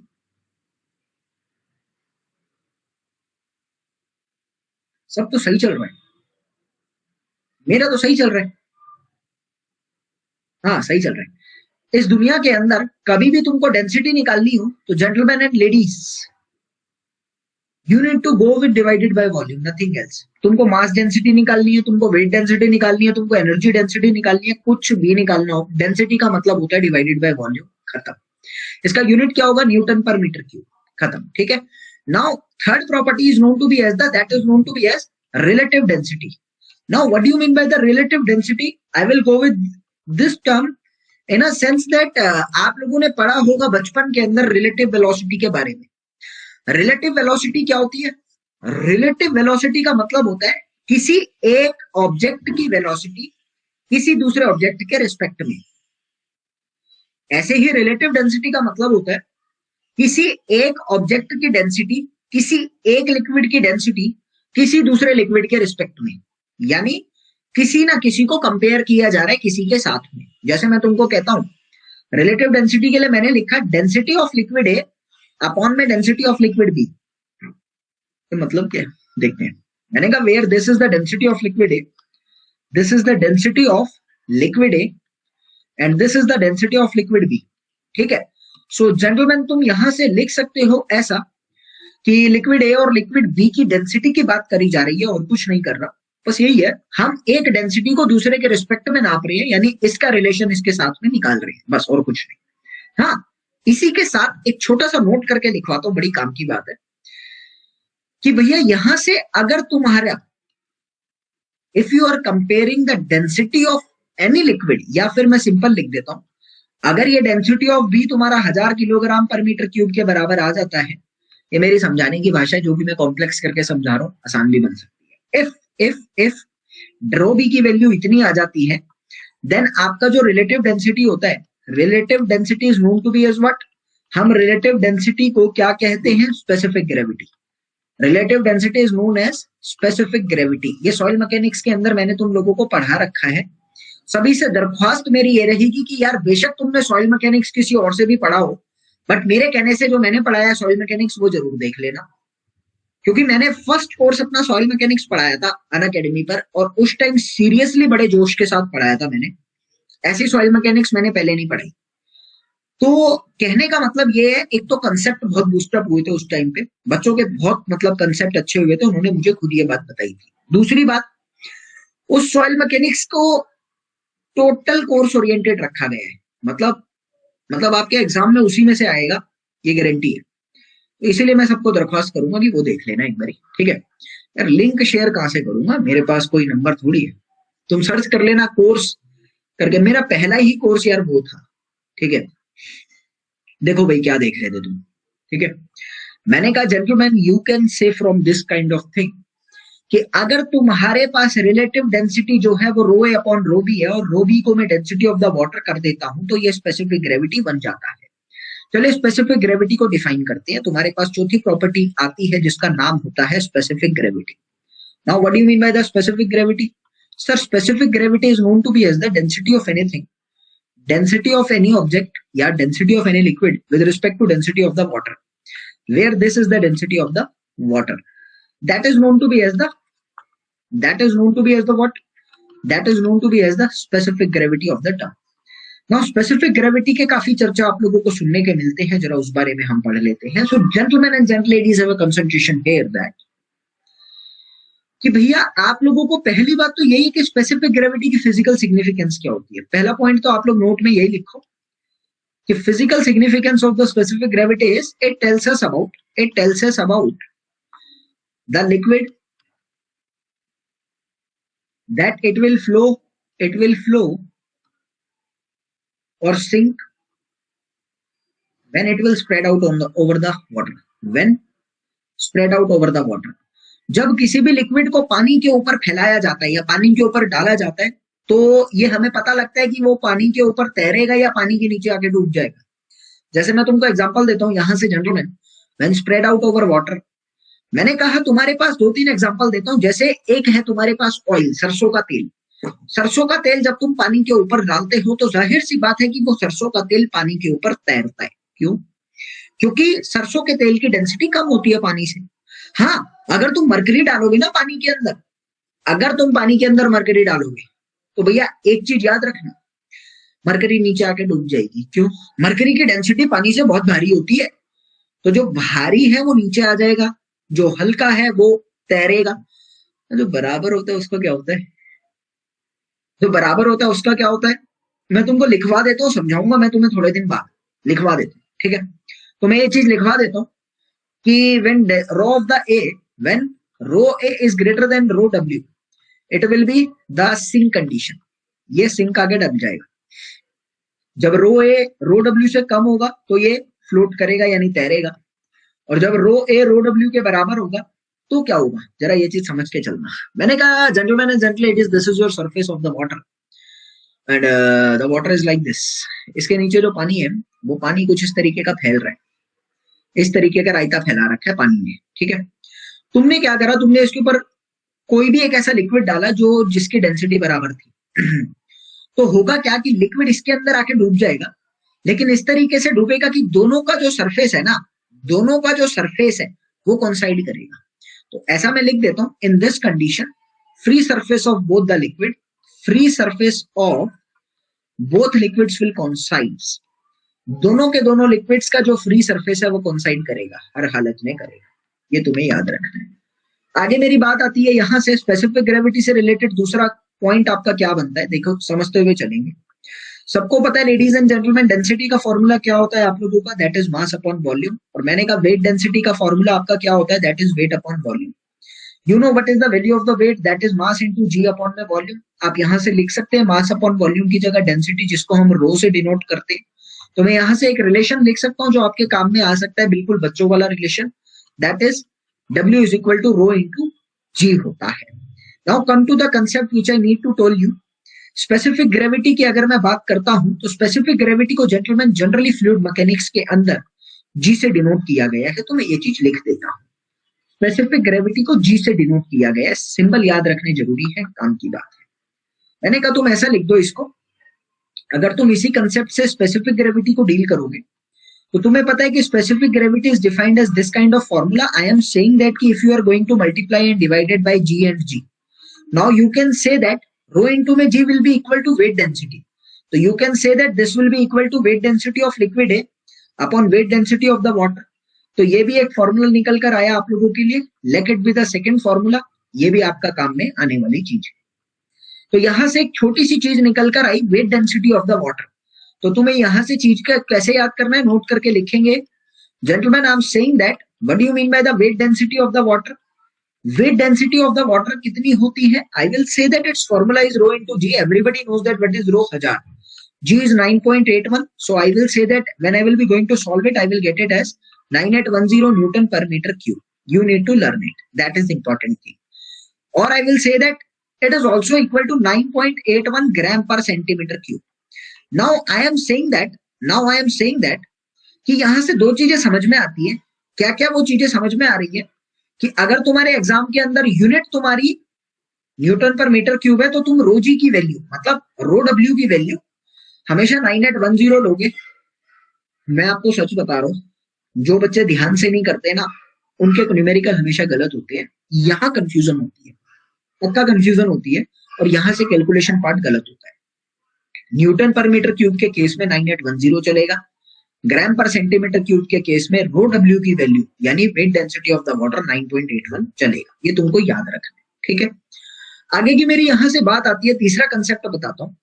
मैंने तुम्हें कहा तुम उसी फॉर्मूले पर दोबारा से आ जाओ जिसको तुम लिख रहे हो यहां पर, density of A by density of water. तुम यहां से लिख सकते हो मास over A by volume of the water upon mass of the water upon में वॉल्यूम ऑफ द वाटर. शब्दों पर गौर देना. सर एक चीज का हमेशा याद रखना, अगर तुम कुछ कंपेयर कर रहे हो ना, तो कंपेयर करने के लिए एक्चुअली में उस चीज के आपस का कुछ ना कुछ ऐसी चीज सेम होनी चाहिए जिसकी मदद से कंपेयर होगा. समझना. मैंने कहा तुम रेसलिंग की बात कर रहे हो, रेसलिंग की बात अगर कर रहे हो मेरे प्यारे बच्चों, समझ कर चलोगे. रेसलिंग में दो प्लेयर्स को कंपेयर किया जाता है कब? जब उन दोनों का वेट सेम होता है. मैच किन के बीच में होता है? दो ऐसे प्लेयर के बीच में होता है जिनका वेट एक पर्टिकुलर रेंज के अंदर होता है. जब ही कहते हैं 80 kg, 65 kg, 70 kg, 45 kg, इसमें चलता है. यानी दुनिया का ये सिद्धांत है कि हम किन्हीं भी दो चीजों को कंपेयर करते हैं, उन दोनों चीजों के अंदर कुछ ना कुछ सिमिलैरिटी होनी जरूरी है. ये तो समझ आ गया. और यहां पर भी मैं दो लिक्विड को कंपेयर कर रहा हूं, इन लिक्विड के अंदर कुछ ना कुछ सिमिलैरिटी होनी जरूरी है. क्या? मैंने कहा अगर तुम दोनों लिक्विड को कंपेयर कर रहे हो ना, तो दोनों की वॉल्यूम सेम होनी चाहिए. ऐसा नहीं होना चाहिए कि एक लिक्विड तो इतना बड़ा जार और एक लिक्विड छोटा सा. ऐसे नहीं होता. लिक्विड की वॉल्यूम सेम होगी तो ही कंपेयर होगा, और सही सिद्धांत जायज बात यही तुम्हें कहती है. मैंने कहा तुम्हें सबको पता है volume will be same for that liquid as well as the water. You can say that. Cut गया. बचा क्या तुम्हारे पास? मास ऑफ दिस अपॉन में मास ऑफ वाटर. सर एक और फॉर्मूला तुम्हारा यहां से निकल कर आया, and you will say that this is the third formula of the specific gravity of the fluid. Got it? चल अब मेरी बात आती है, मैं तुम्हें नोट करके दो तीन बातें लिखवा देता हूँ, आपके काम की बात है. सर अगर आप लोगों को बोला जाए सबसे पहले तो specific gravity of the water कितना होगा, you will say that it is always equal to 1. Specific gravity of the mercury कितना होगा, you will say that it is always equal to 13.6. Specific gravity of the alcohol कितना होगा, you will say that it is always equal to 0.72. Specific gravity of the oil कितना होगा, you will always say it is equal to 0.8 to 0.9. 0.8 से 0.9 के बीच लाई करता है. ये तुमको याद रखना है. अगर कोई तुमसे ये पूछ ले specific gravity of the air क्या होगा क्वेश्चन है. सर मैं आपको एक ही बात बताना चाहता हूं, तुम्हें एक ही आंसर देना है, कभी वैल्यू को निकालने मत बैठना. मैं तुमको एक ही बात कह रहा हूं, यू आर एन इंजीनियर. शब्दों पर गौर देना. अगर मैं तुमको ये बात कहता हूं कि तुम एक इंजीनियर हो, तो तुम अपने आप में बड़ा गर्व फील करोगे, लेकिन इसी के साथ मैंने तुमको एक टास्क दिया. मैंने कहा तुम एक इंजीनियर हो और मुझे ये गिन के बताओ कि इस पहाड़ के अंदर कितनी चींटियां हैं. तो मैं तुम्हें बताऊं, अगर तुम्हें यह बात बोल दी जाए ना तुम्हें इस चीज के पीछे सरकारी नौकरी मिलेगी, बेटा तुम चींटियां नहीं, चींटियां के होने वाले बच्चों का भी पता करके बता दोगे, क्योंकि सरकारी नौकरी चाहिए. लेकिन असली बात, जिसके अंदर एटीट्यूड हुआ, जो असली इंजीनियर हुआ और जिसके पास अच्छी खासी नौकरी हुई, वो यही बात कहना चाहेगा कि this is not my work. ये किसी आप मॉलिक्यूलर लेवल बंदे को बोलो जो माइक्रोस्कोप से गिनेगा, ये मेरा काम नहीं है. हाँ, इस पहाड़ में से अगर कोई रोड बनानी है इस पहाड़ में से कोई रास्ता काटना है या इस पहाड़ को तोड़ना है, तो ये मेरा काम है, मैं आपकी हेल्प कर सकता हूं। मेरी बात को समझने का प्रयास करना। कोई आईएएस ऑफिसर है, अगर तुम उस आईएएस ऑफिसर को कुछ छोटा मोटा काम कह देते हो, या आईएएस ऑफिसर को तुम कहते हो किसी संस्था को चला दे, तो भाई आईएएस ऑफिसर का जवाब यही होगा, ये मेरा काम नहीं है और मुझे इसकी परमिशन भी नहीं होती। जो मेरा काम है, मैं एक जिले का अधिकारी हूं और उस जिले की रक्षा करना मेरा काम है। उस जिले के सारे एडमिनिस्ट्रेटिव पावर मेरे हाथ में है। मैं कोई संस्था चलाने नहीं आया यहाँ पर, क्योंकि उसके काम में नहीं है। हाँ, ऐसा नहीं है वो चला नहीं सकता, जो जिले को चला सकता है वो संस्था चला सकता है, लेकिन उसका काम नहीं है। तो ऐसी मैं तुम्हें यहाँ पर कह रहा हूं कि तुम्हारे पास specific gravity of the air है। प्रैक्टिकली जरा सोच कर देखना, ये तुमको पता है कि भाई बहुत कम है, बहुत कम है, बहुत कम है, और it is impossible for me to find it. Why, जरा समझते हैं। मैंने कहा एक वाटर का कंटेनर है, इस वाटर के कंटेनर में लेडीज एंड जेंटलमैन तुम्हारे पास यहां तक वाटर भरा हुआ है, और तुमने यहाँ पर कहा जेंटलमैन की ये पानी भरा हुआ है। अब तुमको पता है तुम ऊपर से अगर इसका ढक्कन लगा रहे हो, ऊपर से अगर तुम इस ढक्कन को बंद कर रहे हो, तो तुम्हें एक चीज और पता है यार, इसके अंदर आके हवा भर जाएगी, इसके अंदर आके हवा भर जाएगी। मैंने कहा ऐसा नहीं है कि तुम इस हवा की टोटल वजन को नहीं निकाल सकते या इसकी वॉल्यूम को नहीं निकाल सकते, वो तुम निकाल सकते हो। क्यों? मैंने कहा सपोज इस पूरे जार की जो हाइट है वो h है, और ये हाइट जो है ये 3h/4 है, और ये हाइट h/4 है। तुम एरिया से मल्टीप्लाई करके इसकी टोटल वॉल्यूम को निकाल सकते हो। मैंने कहा ये भी तुम्हारे लिए इम्पॉसिबल नहीं है कि तुम इस हवा का मास नहीं निकाल सकते। बिल्कुल निकाल सकते हो। कैसे? वैक्यूम पंप से इसको खाली कर दो, खाली करने के बाद इसका वजन कर लो, तो वजन का जो भी डिफरेंस होगा, जो पहले वजन था और अब वजन है, वो हवा का वजन देगा। लेकिन एक बात समझ कर चलना साहब, कितना वजन आ जाएगा? हद से हद, हद से हद, हद से हद 10 ग्राम, इससे ज्यादा नहीं आने वाला। 1 तोला से ज्यादा वजन नहीं आने वाला किसी भी हालत में। मैंने कहा मैक्सिमम 10 ग्राम वजन आएगा। और पानी का वजन कितना था? मैंने कहा अगर ये पानी 1 लीटर भी हुआ, तो 1 लीटर पानी भी हुआ तो लगभग 1 किलो के आसपास हो गया। लगभग 1 किलो के आसपास हो गया, 1000 ग्राम के आसपास हो गया अप्रोक्सीमेटली। ठीक है, तो मैंने तुम्हें यहां से कहा लेडीज एंड जेंटलमैन कि यार ये 1000 ग्राम का पानी है और 10 ग्राम की एयर है, कहाँ है? अब अंबानी अगर 1-1 रुपए का हिसाब अपने पास में रखने लग गया, मेरे शब्दों को गौर फरमाना, अगर वो अंबानी 1-1 रुपए को जोड़ने लग गया दोबारा से, तो भाई करोड़ों की डील जो कर रहा है ना, उसके लिए उसके पास टाइम नहीं बचेगा। तुम मेरी बात को समझते हुए चलना। तो अगर कोई तुमको ये कहता है ना कि specific gravity of the air, तो तुम यही कहना चाहोगे it is infeasible to me. मैं इसको निकालूंगा भी नहीं और मुझे निकालनी भी नहीं है। और तुम्हारे जेई के अंदर और एई के अंदर ये जिंदगी में कभी क्वेश्चन बन नहीं सकता, जब भी मैंने इतने कॉन्फिडेंस से तुमको कह दिया कि तुम यही बोलने वाले हो। अगर सरकारी एग्जाम में ये क्वेश्चन आता या बन सकता, तो भाई जाहिर सी बात है मैं भी तुम्हें करवाता। ठीक है, तो मतलब तुम समझने की बात समझना, यहाँ से बहुत बड़ा सिद्धांत तुमको समझ में आ रहा होगा कि जीवन के अंदर कई ऐसे फालतू काम तुम कर रहे हो और करोगे भी, लेकिन इतिहास गवाए जो जिसका काम है ना, अगर वो उस काम को करे तो शायद सक्सेस उसको मिली हुई है। तुम देख लो, समझने का प्रयास करना। ठीक है, आगे चलते हैं। इनफिजिबल का मतलब हम उसको निकाल नहीं सकते, और निकालना मेरे लिए जायज बात नहीं रहेगी। अंग्रेजी मेरी कमजोर है भाई, एक बार डिक्शनरी में इस वर्ड को चेक कर लेना, सही लिखा है मैंने। ठीक है, चलो आगे चलते हैं कंसेप्ट की ओर। नाउ स्पेसिफिक ग्रेविटी का पूरा टर्म क्लियर है, स्पेसिफिक ग्रेविटी का फिजिकल सिग्निफिकेंस भी क्लियर है। एक छोटा सा नोट करके लिखवाता हूं, फिर आगे की तरफ चलूंगा। मैंने कहा ladies and gentleman, specific gravity से रिलेटेड पहला पॉइंट तो यही है कि relative density and specific gravity जो है ये कैसी क्वांटिटी है? टोटली यूनिटलेस है, इनकी कोई यूनिट होती नहीं है। दूसरा पॉइंट आपको ये याद रखना है, all specific gravities are relative density. सारी, ये आईईएस में किसी जमाने में 90s के पेपर में पूछा होता था। All specific gravity are relative density, सारी स्पेसिफिक ग्रेविटी रिलेटिव डेंसिटी होती है, बट सारी रिलेटिव डेंसिटी स्पेसिफिक ग्रेविटी नहीं होती। But vice versa is not true, but vice versa is not true. सारी स्पेसिफिक ग्रेविटी रिलेटिव होती है, बट सारी रिलेटिव स्पेसिफिक नहीं होती, ये तुमको याद रखना है। इसके बाद एक छोटी सी प्रॉपर्टी और आती है जो तुमने पढ़ा होगा सोम के अंदर, और मैं तुमको ये समझाने वाला नहीं हूं, बस तुम्हें यही बताने वाला हूँ बल्क मॉडुलस के बारे में। बल्क मॉडुलस को हम के से डिनोट करते हैं और सबको पता होता है, it will be equal to P, that is the pressure upon में डेल वी अपॉन में V, and I will put negative sign here. What is P here? Where P is defined as the pressure, इस P को हम लोग pressure की form में define करते हैं, और del V is the change in volume and V is the total volume of the body. शब्दों पर गौर देंगे, अभी काम की बात तुम्हारे पास आ रही है। Change in volume of the body, where is the volume? V. And this negative sign, this negative sign denotes me that volume is decreasing. ये नेगेटिव साइन मुझे यहाँ क्या बताता है? नेगेटिव साइन मुझे यहाँ पर यही बताता है कि वॉल्यूम जो है बॉडी का वो डिक्रीज हो रहा है, volume of the body is decreasing. ये छोटी सी बात मुझे यहाँ से समझ में आ गई। मैंने कहा छोटी छोटी सी बातें सबको पता थी, अब मैं यहाँ से तुम्हें 2-3 चीजें निकाल कर देने वाला हूँ, वो काम की बात तुमको याद रखनी है। सर एक और छोटी सी कंसेप्ट आता है, that is known to be as, ये कौन सी प्रॉपर्टी थी? छठी प्रॉपर्टी तुम्हारे पास आएगी, that is known to be as the compressibility. अभी मैं तुमको इसकी डिटेल में नहीं ले जाने वाला, मैं तुमको स्ट्रेंथ ऑफ मटेरियल नहीं पढ़ा रहा, तो अगर वो पढ़ानी होती तो इसको ढंग से समझाता, बट अभी नहीं। मैं तुमको एक ही बात बताना चाहता हूँ, it is defined as bulk upon में bulk modulus and it is denoted by the beta. तो ये रिलेशन तुमको याद रखना है, reciprocal of the bulk modulus is known to be as the compressibility.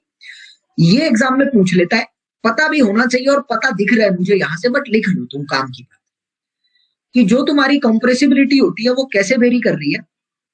मैंने कहा higher is the bulk modulus, lower will be the compressibility. जितना ज्यादा आपका बल्क मॉडुलस होगा, जितना ज्यादा आप लोगों का बल्क मॉडुलस होगा, उतनी कम आपकी लिक्विड की कंप्रेसिबिलिटी होगी, उतना कम आपका लिक्विड कंप्रेसिबल होगा, लोअर इज कंप्रेसिबिलिटी। छोटी सी बात तुमको याद रखनी है, ऊपर रिलेशन से तुमको दिख रही है, बट पेपर में कई बार ना दिमाग नहीं चलता, तो लिखवाई हुई चीजें अगर आ रही हैं तो लिख लो। यहां से एक छोटी सी चीज निकाल कर देनी है मुझे, जो कि काम की बात है। मैंने तुम्हें कहा ladies and gentleman, if you want to define this term then कैसे और क्या लगाया जाएगा, मैं तुम्हें यहां से कुछ करके बताना चाहता हूं। यहां से एक छोटा सा कंसेप्ट है कि water is treated as incompressible, water is treated as incompressible. Why? Water को हम लोग इनकम्प्रेसिबल ट्रीट करते हैं, क्यों? बिकॉज लेडीज एंड जेंटलमैन,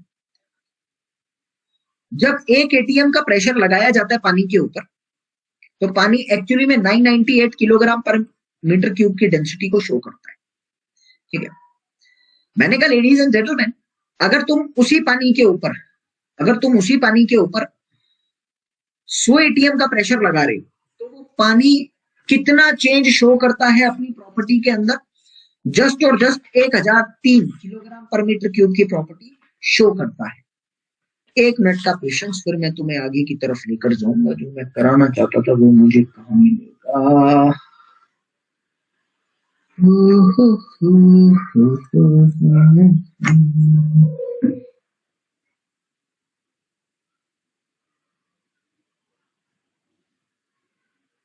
हाँ भाई, मैंने कहा जब तुम इसके ऊपर 100 एटीएम का प्रेशर लगाते हो, तो ये 1003 किलोग्राम पर मीटर क्यूब की डेंसिटी को शो करता है। अब जरा समझ कर चलते हैं, इतनी डेंसिटी को शो करता है।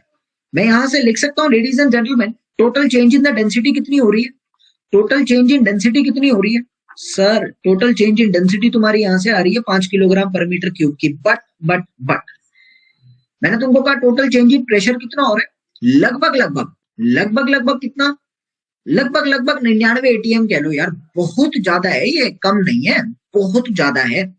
मैंने तुमको कहा लेडीज एंड जेंटलमैन, अगर तुम यहां से कंसीडर करना चाहो तो तुम लिख सकते हो कि percentage change in the density कितनी हो रही है। परसेंटेज चेंज इन डेंसिटी तुम्हारी यहां से कितनी हो रही है? That will be equal to ladies and gentleman del rho by rho into में 100। ओरिजिनल परसेंटेज चेंज ऐसे ही निकलता है। मैंने तुमको कहा लेडीज एंड जेंटलमैन, इस चीज को तुम लिखोगे, यहां पर तुम लिखने वाले हो 5 अपॉन में 999 इंटू 100। 5 अपॉन ओरिजिनल डेंसिटी 998 थी, इंटू में 100, अप्रोक्सीमेटली 0.5% आ रहा है। अप्रोक्सीमेटली लगाओ, तुम क्यों घबरा रहे हो? मैंने कहा 0.5 आ रहा है। अब इस रिलेशन को तुम ऐसे ही रखो 2 मिनट के लिए। अभी मैं तुमको इस रिलेशन की मदद से कुछ समझाने का प्रयास करूंगा, इसको तुम अभी के लिए ऐसे ही रखो, ठीक है। ये तुम्हारा आ गया रिलेशन 1 यहां से। Now ladies and gentleman, everybody knows that कि बॉडी का total mass is equal to में डेंसिटी इंटू वॉल्यूम होता है। ये रिलेशन सबको पता है। मैंने कहा डिफरेंशिएट कर दो इस टोटल मास की टर्म्स को। डिफरेंशिएट जब मैं यहां से करूंगा, डिफरेंशिएट करने के बाद मुझे पता है मास तो एक कांस्टेंट क्वांटिटी है जो कभी भी चेंज नहीं होता बॉडी का। अच्छा मेरे इस सेंटेंस का जवाब दो, मेरे इस सेंटेंस का जवाब दो, क्या बॉडी का मास कभी चेंज नहीं होता? मुझे इसका जवाब दो।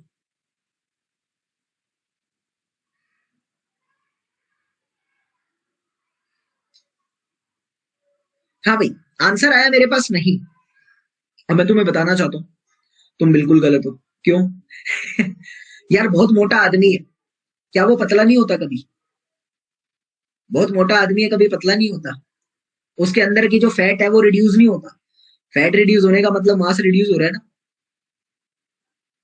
तो हो सकता है हो सकता है, बट एक्चुअली में हम क्या कहते हैं, हाँ शिवम सैनी मैकेनिकल वालों के लिए भी है, फ्लूइड मैकेनिक्स दोनों में काम आएगी। हाँ ये इंस्टेंट नहीं है, ये चीज मैं सुनना चाह रहा था। एक्चुअली में क्या होता है कि it requires a lot of time.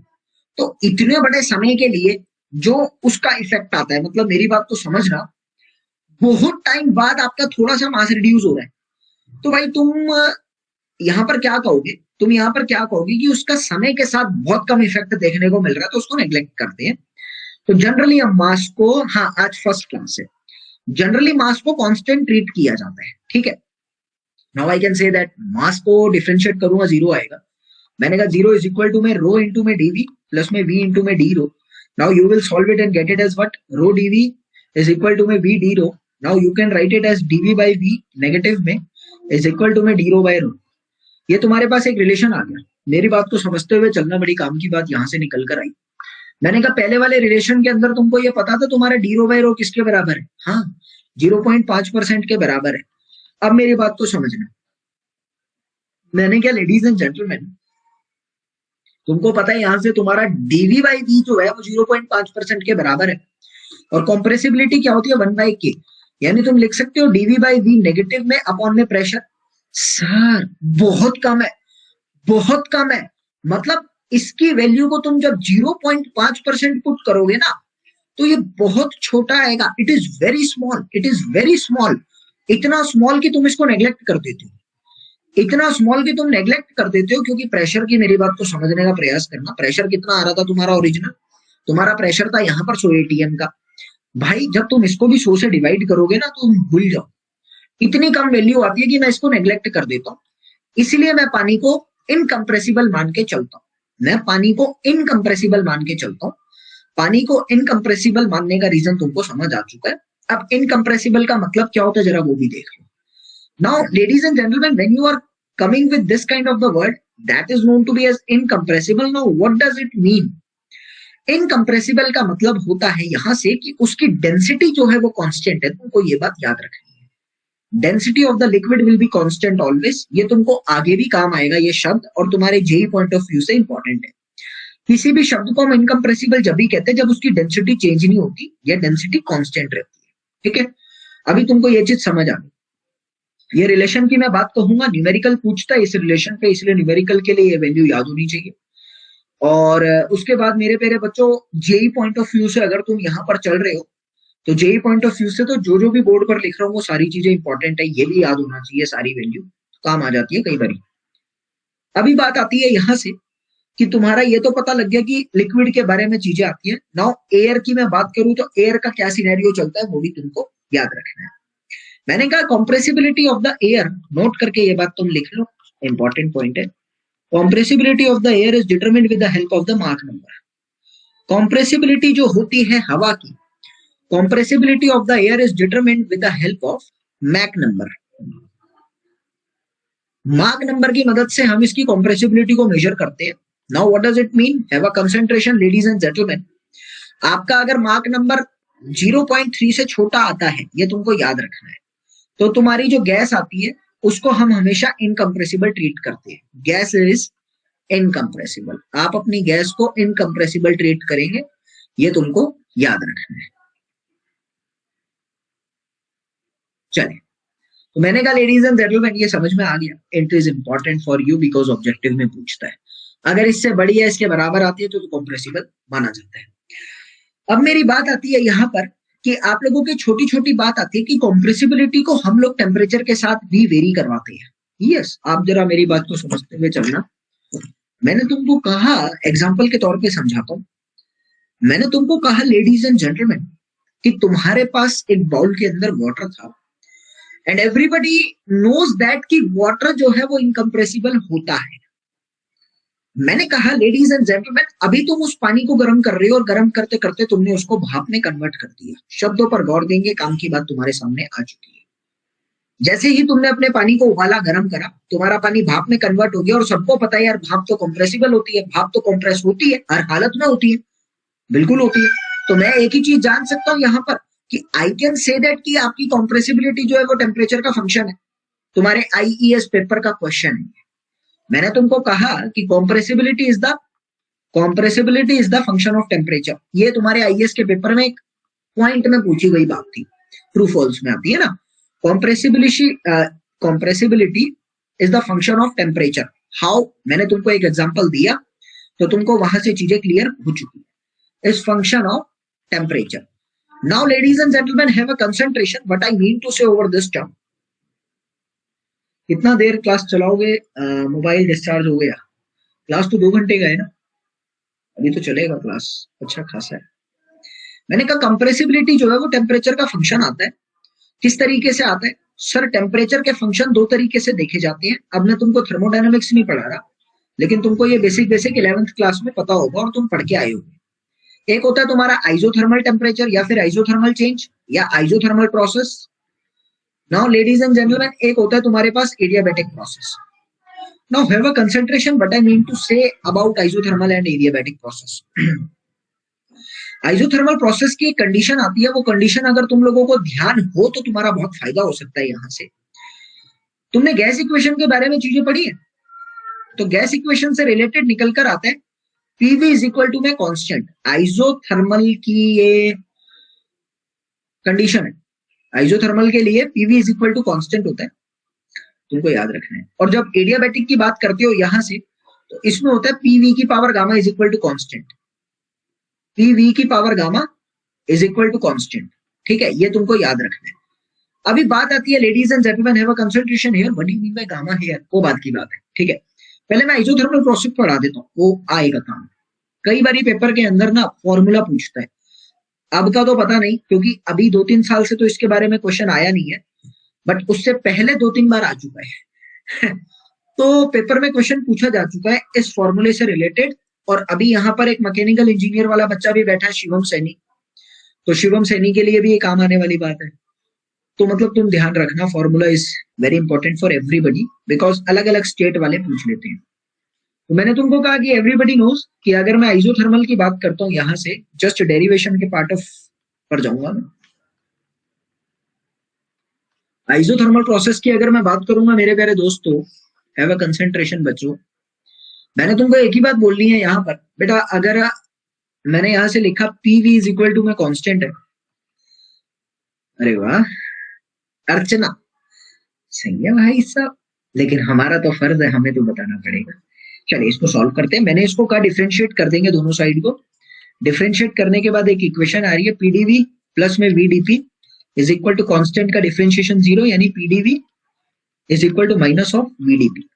मैंने कहा डीवी बाई वी कितना हो जाएगा, यहां से minus of DP by T के बराबर हो जाएगा। इसमें किसी तरह की, तो यहां से आपका पहला स्टेप निकल कर आ रहा है। Now everybody knows that ladies and gentleman, इस इक्वेशन को बाद में देखेंगे, पहले हम दूसरी इक्वेशन की तरफ आते हैं।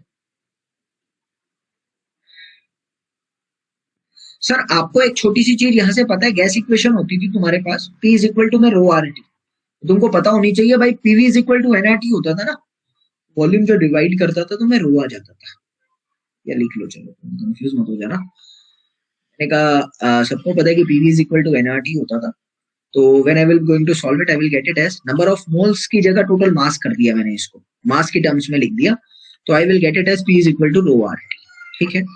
Now ladies and gentlemen, I can say that rho is equal to P by RT. I will say that d rho will be equal to dP by RT because R will be constant and T will be constant. Isothermal है ना, तो T will be constant dP by RT. मैंने तुमको कहा तुम यहाँ से एक चीज तो लिख सकते हो, d rho by dP will be equal to d rho by dP will be equal to 1 by RT. अब मेरी बात को समझते हुए चलना, काम की बात तुम्हारी यहां से निकल कर आ रही है।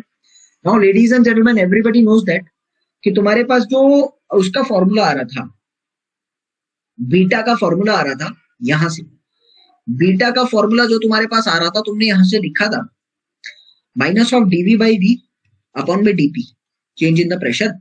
मैंने यहां से कहा beta will be equal to dv by v, बोले तो d rho by rho upon में डीपी, और डी रो बाई डीपी की वैल्यू तुमको पता लग चुकी है यहां से 1 बाय आर टी, यानी तुम लिख रहे हो यहां से क्या,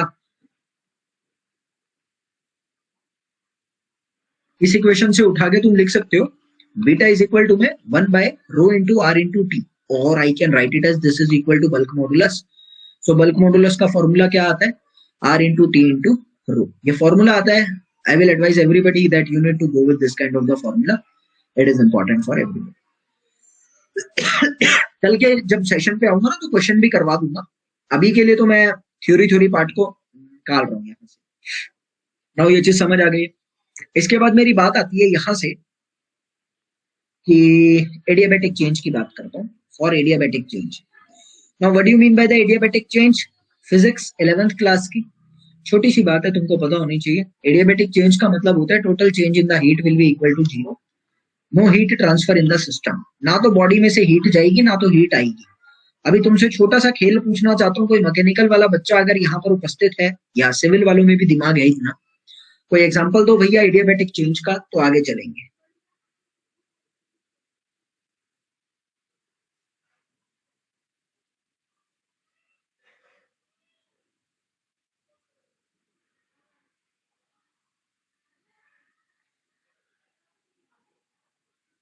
वुड, हाँ ऐसा कह सकते हैं, वुड कह सकते हैं। थर्मस बॉटल होता है, बड़ा प्यारा सा एग्जांपल है।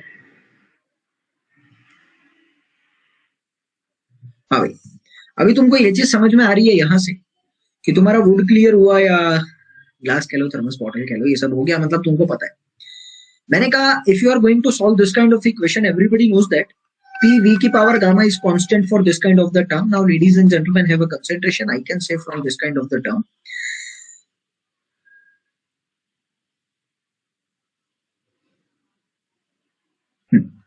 मैंने यहां से कहा कि तुम इसको ऐसा लिख सकते हो, पी एम की पावर गामा अपॉन में रो की power gamma will be equal to constant, mass upon density is equal to volume ना। मैं इसको ऐसा लिख सकता हूँ, पी अपॉन में रो की power gamma will be equal to constant, क्योंकि एम की पावर गामा तो खुद कांस्टेंट हो गया, ये तो खुद कांस्टेंट हो गया, ये तो नीचे आ गया, बचा क्या तुम्हारे पास ये। तो I will say that this kind of the term will be defined as what, P into में रो की power minus gamma is equal to constant type of the term. यहां से एक नया इक्वेशन आया और इसको मैं सॉल्व करने वाला हूं, कैसे जरा देखते हैं। Now everybody knows ladies and gentleman, differentiate this kind of the term. जब मैं इसको डिफरेंशिएट करूंगा तो मैं यहां से लिख सकता हूं पी इंटू में माइनस गामा इंटू में गामा की power minus gamma minus 1 into में डी रो प्लस में रो की पावर माइनस गामा इंटू में dP is equal to 0। When I will be going to solve it, I will get final term as, तुम यहाँ से solve कर लेना, solve करने के बाद मैं फाइनल टर्म लिख रहा हूँ। फाइनल टर्म तुम्हें यहाँ से मिल रही है, d rho by dP will be equal to rho upon में गामा इंटू पी, ये तुम्हें यहाँ से मिल रहा है। Now just put this value in वो बीटा वाली टर्म। बीटा का फॉर्मूला तुम्हारे पास आ रहा था 1 by gamma 1 by rho into d rho by dP. When you are going to put this term, you will get it as beta is equal to में 1 by gamma into p। ये तुम्हारे पास एक term आ रही है, you need to learn this kind of term. Please do thumbs up. Are you getting everything? यहाँ से कोई problem नहीं आनी चाहिए, चीजें क्लियर होनी चाहिए भैया। चलो आगे, इस छोटी सी चीज के बाद मेरे पास नया फिनोमिना आता है। उस नए फिनोमिना को स्टार्ट करूं या क्वेश्चन पहले करूं, जल्दी बताओ।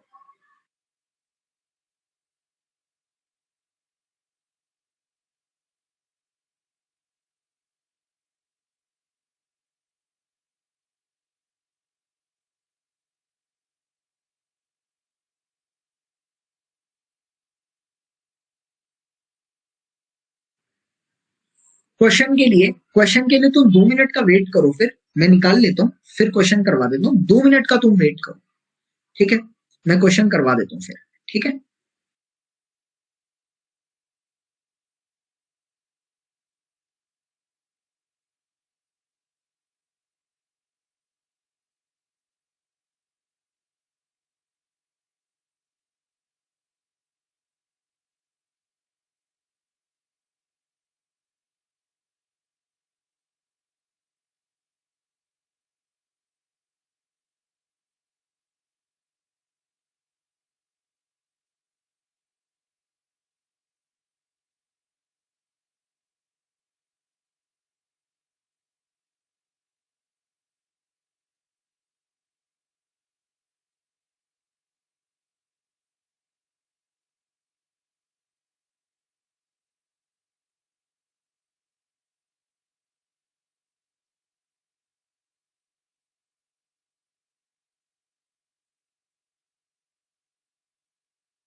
ओके, चलिए आगे क्वेश्चन आता है। पहला क्वेश्चन आप लोगों को बोलता है यहां पर,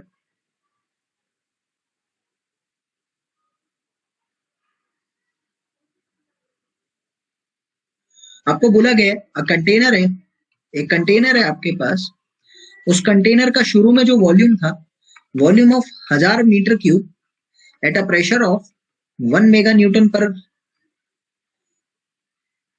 इस प्रेशर पे, ठीक है।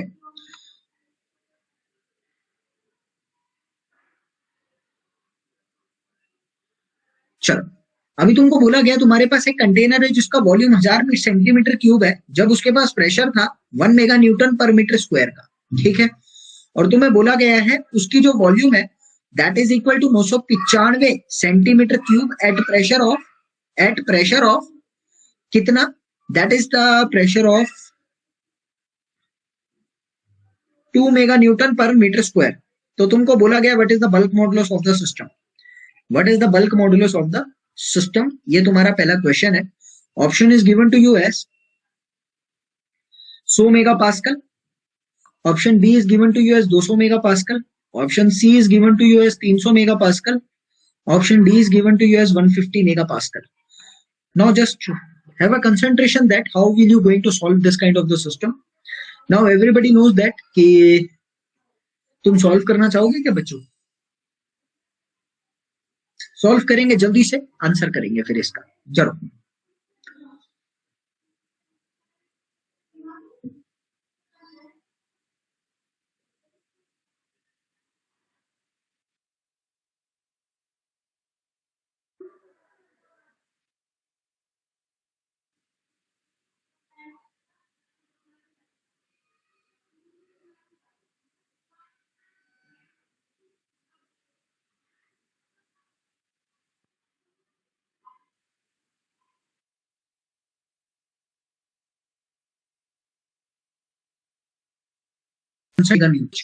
Original volume is that what is the formula for the bulk modulus, that will be equal to dp upon dv upon v. Everybody knows that.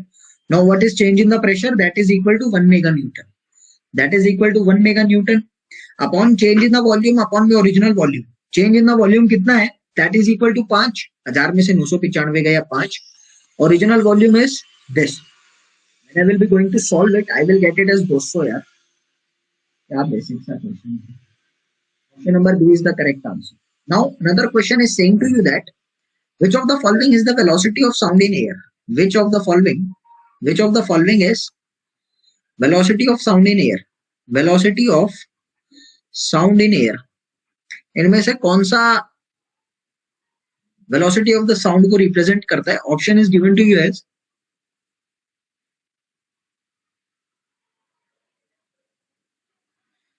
d rho by dp का root, option B is given to you as dp by d rho, option C is given to you as d rho by pdp, option D is given to you as dp by rho d rho, option A B C D. Now I want to tell you one thing, ये मैंने पढ़ाया नहीं है, अभी question आ गया तो मैं तुमको बता देता हूँ। मैकेनिकल वालों को जनरली काम का है, फॉर्मूला आता है, फॉर्मूला तुम लोगों को याद रखना है, वेलोसिटी से रिलेटेड थोड़ा एग्जाम में पूछता है। हाँ भाई, जब मैं यहां से बात करता हूँ velocity of the sound in air की, velocity of the sound in air की मैं बात करता हूँ, जब एयर वेयर की छोड़ो, वैसे लिखवा देता हूँ। तो पहला केस आता है आपके पास इन सॉलिड्स। सॉलिड के अंदर वेलोसिटी का फॉर्मूला क्या होता है, that will be equal to v is equal to root of e by rho. जब मैं बात करता हूँ यहाँ पर लिक्विड की, लिक्विड के अंदर जब मैं वेलोसिटी की बात करता हूँ that will be equal to root k by rho. And third बात आती है मेरी गैसेस में, तो गैसेस के अंदर जब मैं बात करता हूं यहाँ पर that will be equal to root p by row.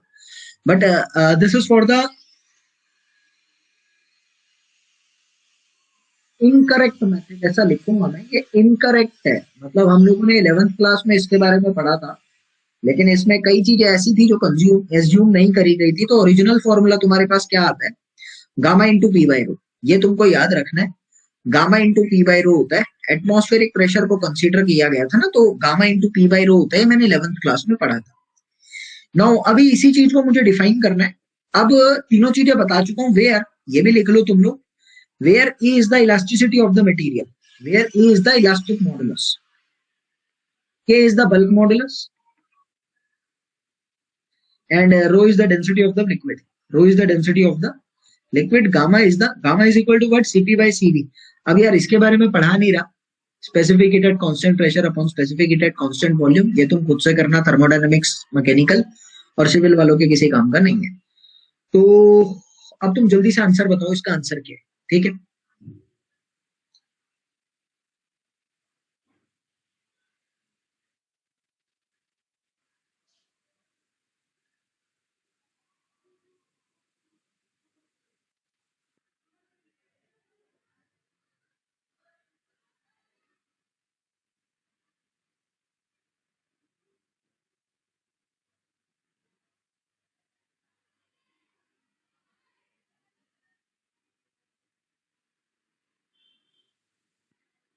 Solve करते हैं. Now everybody knows that how we are going to solve this kind of the question. मुझे एक चीज तो पता होती है कि वेलोसिटी का फॉर्मूला मुझे यहाँ से गिवन है. इन लिक्विड की बात करिए कि इन गैस की बात करी गई है. यहाँ से gamma into P by rho. Gamma का तो कोई टर्म ही नहीं आ रहा है यहाँ पर ऑप्शन में. यार लिक्विड है, एयर नहीं है, लिक्विड है. गामा का तो कोई आंसर ही नहीं है. अगर मतलब एयर की बात करी गई है, अगर एयर की बात करी गई है तो कोई आंसर ही नहीं है. इसको लिक्विड कर लो तो तुम्हें समझ आ जाएगा कि मैं कंसेप्ट क्या बताना चाहता हूँ. Now everybody knows that ladies and gentleman, liquid के लिए ये फॉर्मूला तुम्हें काम में आने वाला है. तुम यहां से लिख सकते हो कि K will be equal to DP by dV by V. DP by dV by we negative में, एंड एवरीबडी नोज दैट इसी फॉर्मूले को मैंने ऐसा भी लिख दिया, dP by D rho by rho. DP by D rho by rho ये तुमको पता था और मैंने तुम्हें अभी थोड़ी देर पहले करना भी सिखाया था ये.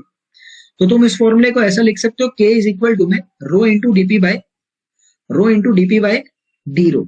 सबको पता है. तो मैंने यहां से कहा कि ओरिजिनली तुमको पता होता है यहां से कि ये रो अगर मैं यहां से उठा के यहां लिख देता हूं तो मैं यहां से कह सकता हूं K by rho will be equal to DP by D rho, यानी root of this will be equal to this, and this is what, this is the velocity of the sound in liquid. This is velocity of the sound in liquid. Now everybody knows that what is the correct formula for that. dp by d rho is the correct answer of this question, option number B, basic concept. ठीक है, चलो आगे के question करते हैं.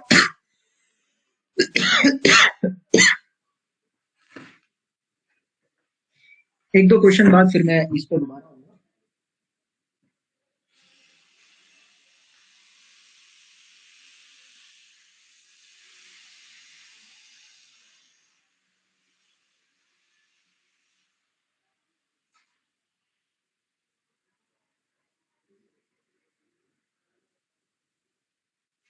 Okay, now ladies and gentleman, question में आपको बोला गया कैलकुलेट स्पेसिफिक वेट डेंसिटी. निकालो, calculate specific wait. This is the last question of this topic, फिर इसके बाद अगले पर आऊंगा मैं. तुम्हें कल जब आऊंगा भाई ठंड काफी लग रही है यार. अभी मेरा वार्म वियर जो है वो रास्ते में है, तो क्या कर सकते हैं, मजबूरी का नाम सिविल इंजीनियरिंग है. अब जब साथ पकड़ ही लिया तो निभाना तो पड़ेगा ना. Calculate specific weight and weight of. Question में आपको बोला गया weight of 1 litre of the petrol, 1 litre of the petrol having specific gravity of G is equal to 0.7.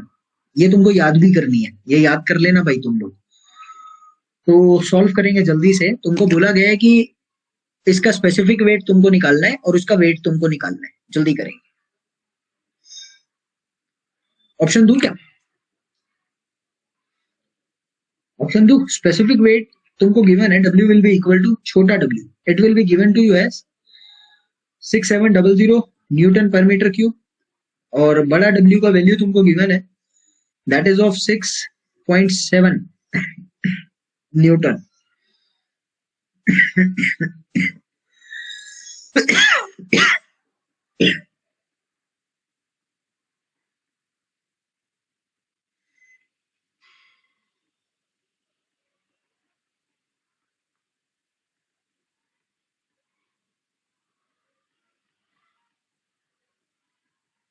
जल्दी बताएंगे, फिर हम आगे कंसेप्ट की तरफ चलें. विस्कोसिटी मुझे आज खत्म कराना है किसी भी हालत में, क्योंकि जब मैं कल आऊंगा तो मैं विस्कोसिटी से ही लेकर आऊंगा सारी चीजें, क्योंकि मुझे विस्कोसिटी को बड़े प्रैक्टिकल बिहेवियर से समझाना है। आज तो थ्योरी वाला पोर्शन था, कल मैं ढंग की चीज लेकर आऊंगा, तो मुझे आज में खत्म कराना है, इसलिए जल्दी कर दो इसको।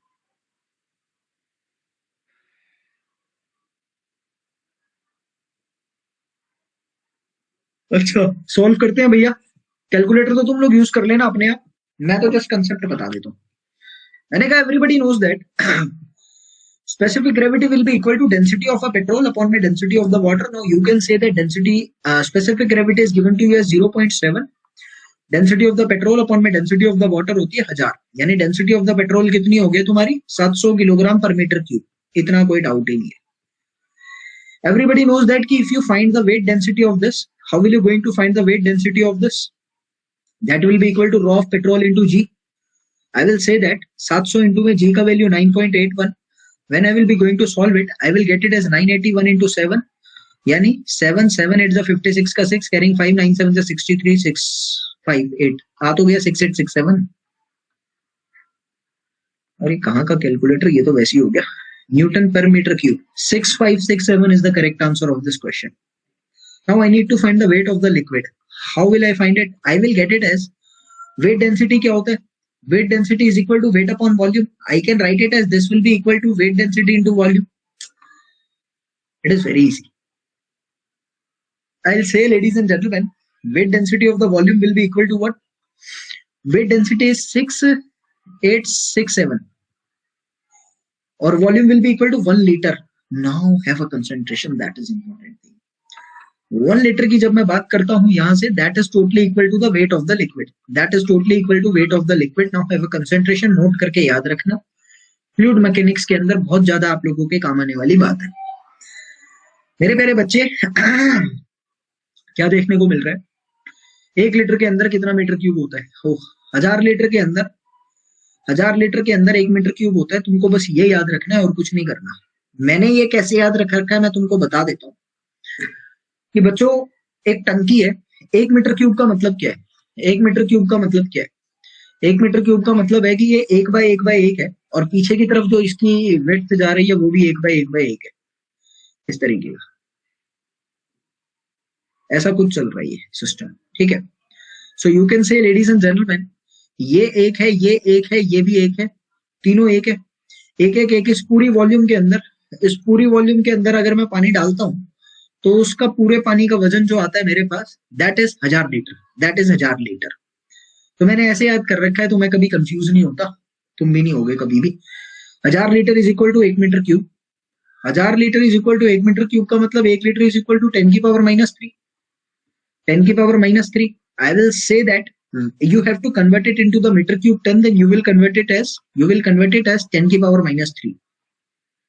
Now solve it and you will get it as 6.867 kilogram. So I will say option number B is the correct answer. I think so. Yes. लगा दिया, ठीक है। So this is the main concept that you need to learn and that is very easy. JEE में ये सब नहीं आता है आजकल, बट फिर भी हमको पता होना चाहिए। हे राहुल कुमार, ये समझ नहीं आया ऐसा लिखा आपने। राहुल कुमार क्या समझ नहीं आया भाई वो बताओ, राहुल कुमार क्या समझ नहीं आया वो बताओ, ताकि हम आगे चल सके।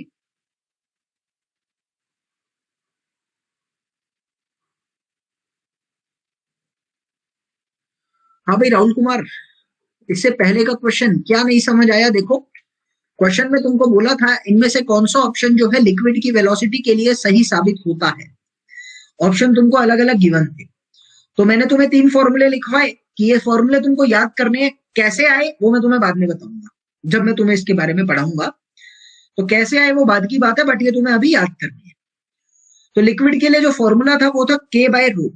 तुमको पता है राहुल कुमार यहां से कि लिक्विड के लिए जब मैं बल्क मॉडुलस का फॉर्मूला लिखता हूं तो वो होता है डीपी अपॉन में डीवी अपॉन में वी, नेगेटिव में नेगेटिव पॉजिटिव बात की बात है, मत लगाओ बेशक। तुम्हें पता है मैंने थोड़ी देर पहले तुमको प्रूफ कराया था dv by v is equal to d rho by rho होता है। कहां प्रूफ कराया था दिखाऊं क्या? यहाँ पे ये रहा, नहीं ये डीपी का टर्म्स आया था, यहां से कुछ ऐसा ही प्रूफ कराया था यार। ये रहा, हो गया। यार कराया तो था मैंने, मास की वॉल्यूम फॉर्मूले से, ये रहा, ये मैंने तुम्हें प्रूफ कराया था, dv by v is equal to d rho by rho के बराबर होता है। ठीक है राहुल, तुमने यहां से क्या करा, तुमने यहां से एक्चुअली में अपने सिस्टम के अंदर डीवी बाई वी की जगह डी रो बाई रो लिख दिया, डीपी बाई अपॉन में डी रो बाई रो। अभी तुम क्या लिख रहे हो, रो ऊपर आ जाएगा, इस पूरे सिस्टम को तुम लिखने वाले हो रो डीपी बाई डीवी, डी रो। ठीक है, ये किसके बराबर, के के नीचे रो को लिया और रूट कर दो, आंसर आ गया। समझ आया आपको राहुल कुमार? ओके, अभी बात आता है, मैं एक बच्चे को पढ़ा रहा था, थोड़े दिन पहले की बात है। तो पहले मैंने सुना था, मैं तुम्हें समय का इफेक्ट बताता हूँ, जैसे तुम अभी फोर्स का इफेक्ट पढ़ रहे हो वैसे समय का कितना ज्यादा इफेक्ट आ रहा है हमारे ऊपर। तो पहले बहुत प्रचलन में चलता था OMG, मतलब लोगों ने ओ माई गॉड बोलना ही छोड़ दिया था, OMG बोला करते थे। अक्सर लोग इसमें अपने आप को फैशन तौर पर समझते हैं और बोला करते थे, आजकल भी बोलते। फिर ये तो चलो ठीक था, उसके बाद तुम्हें सुनने को मिला होगा टटाइल।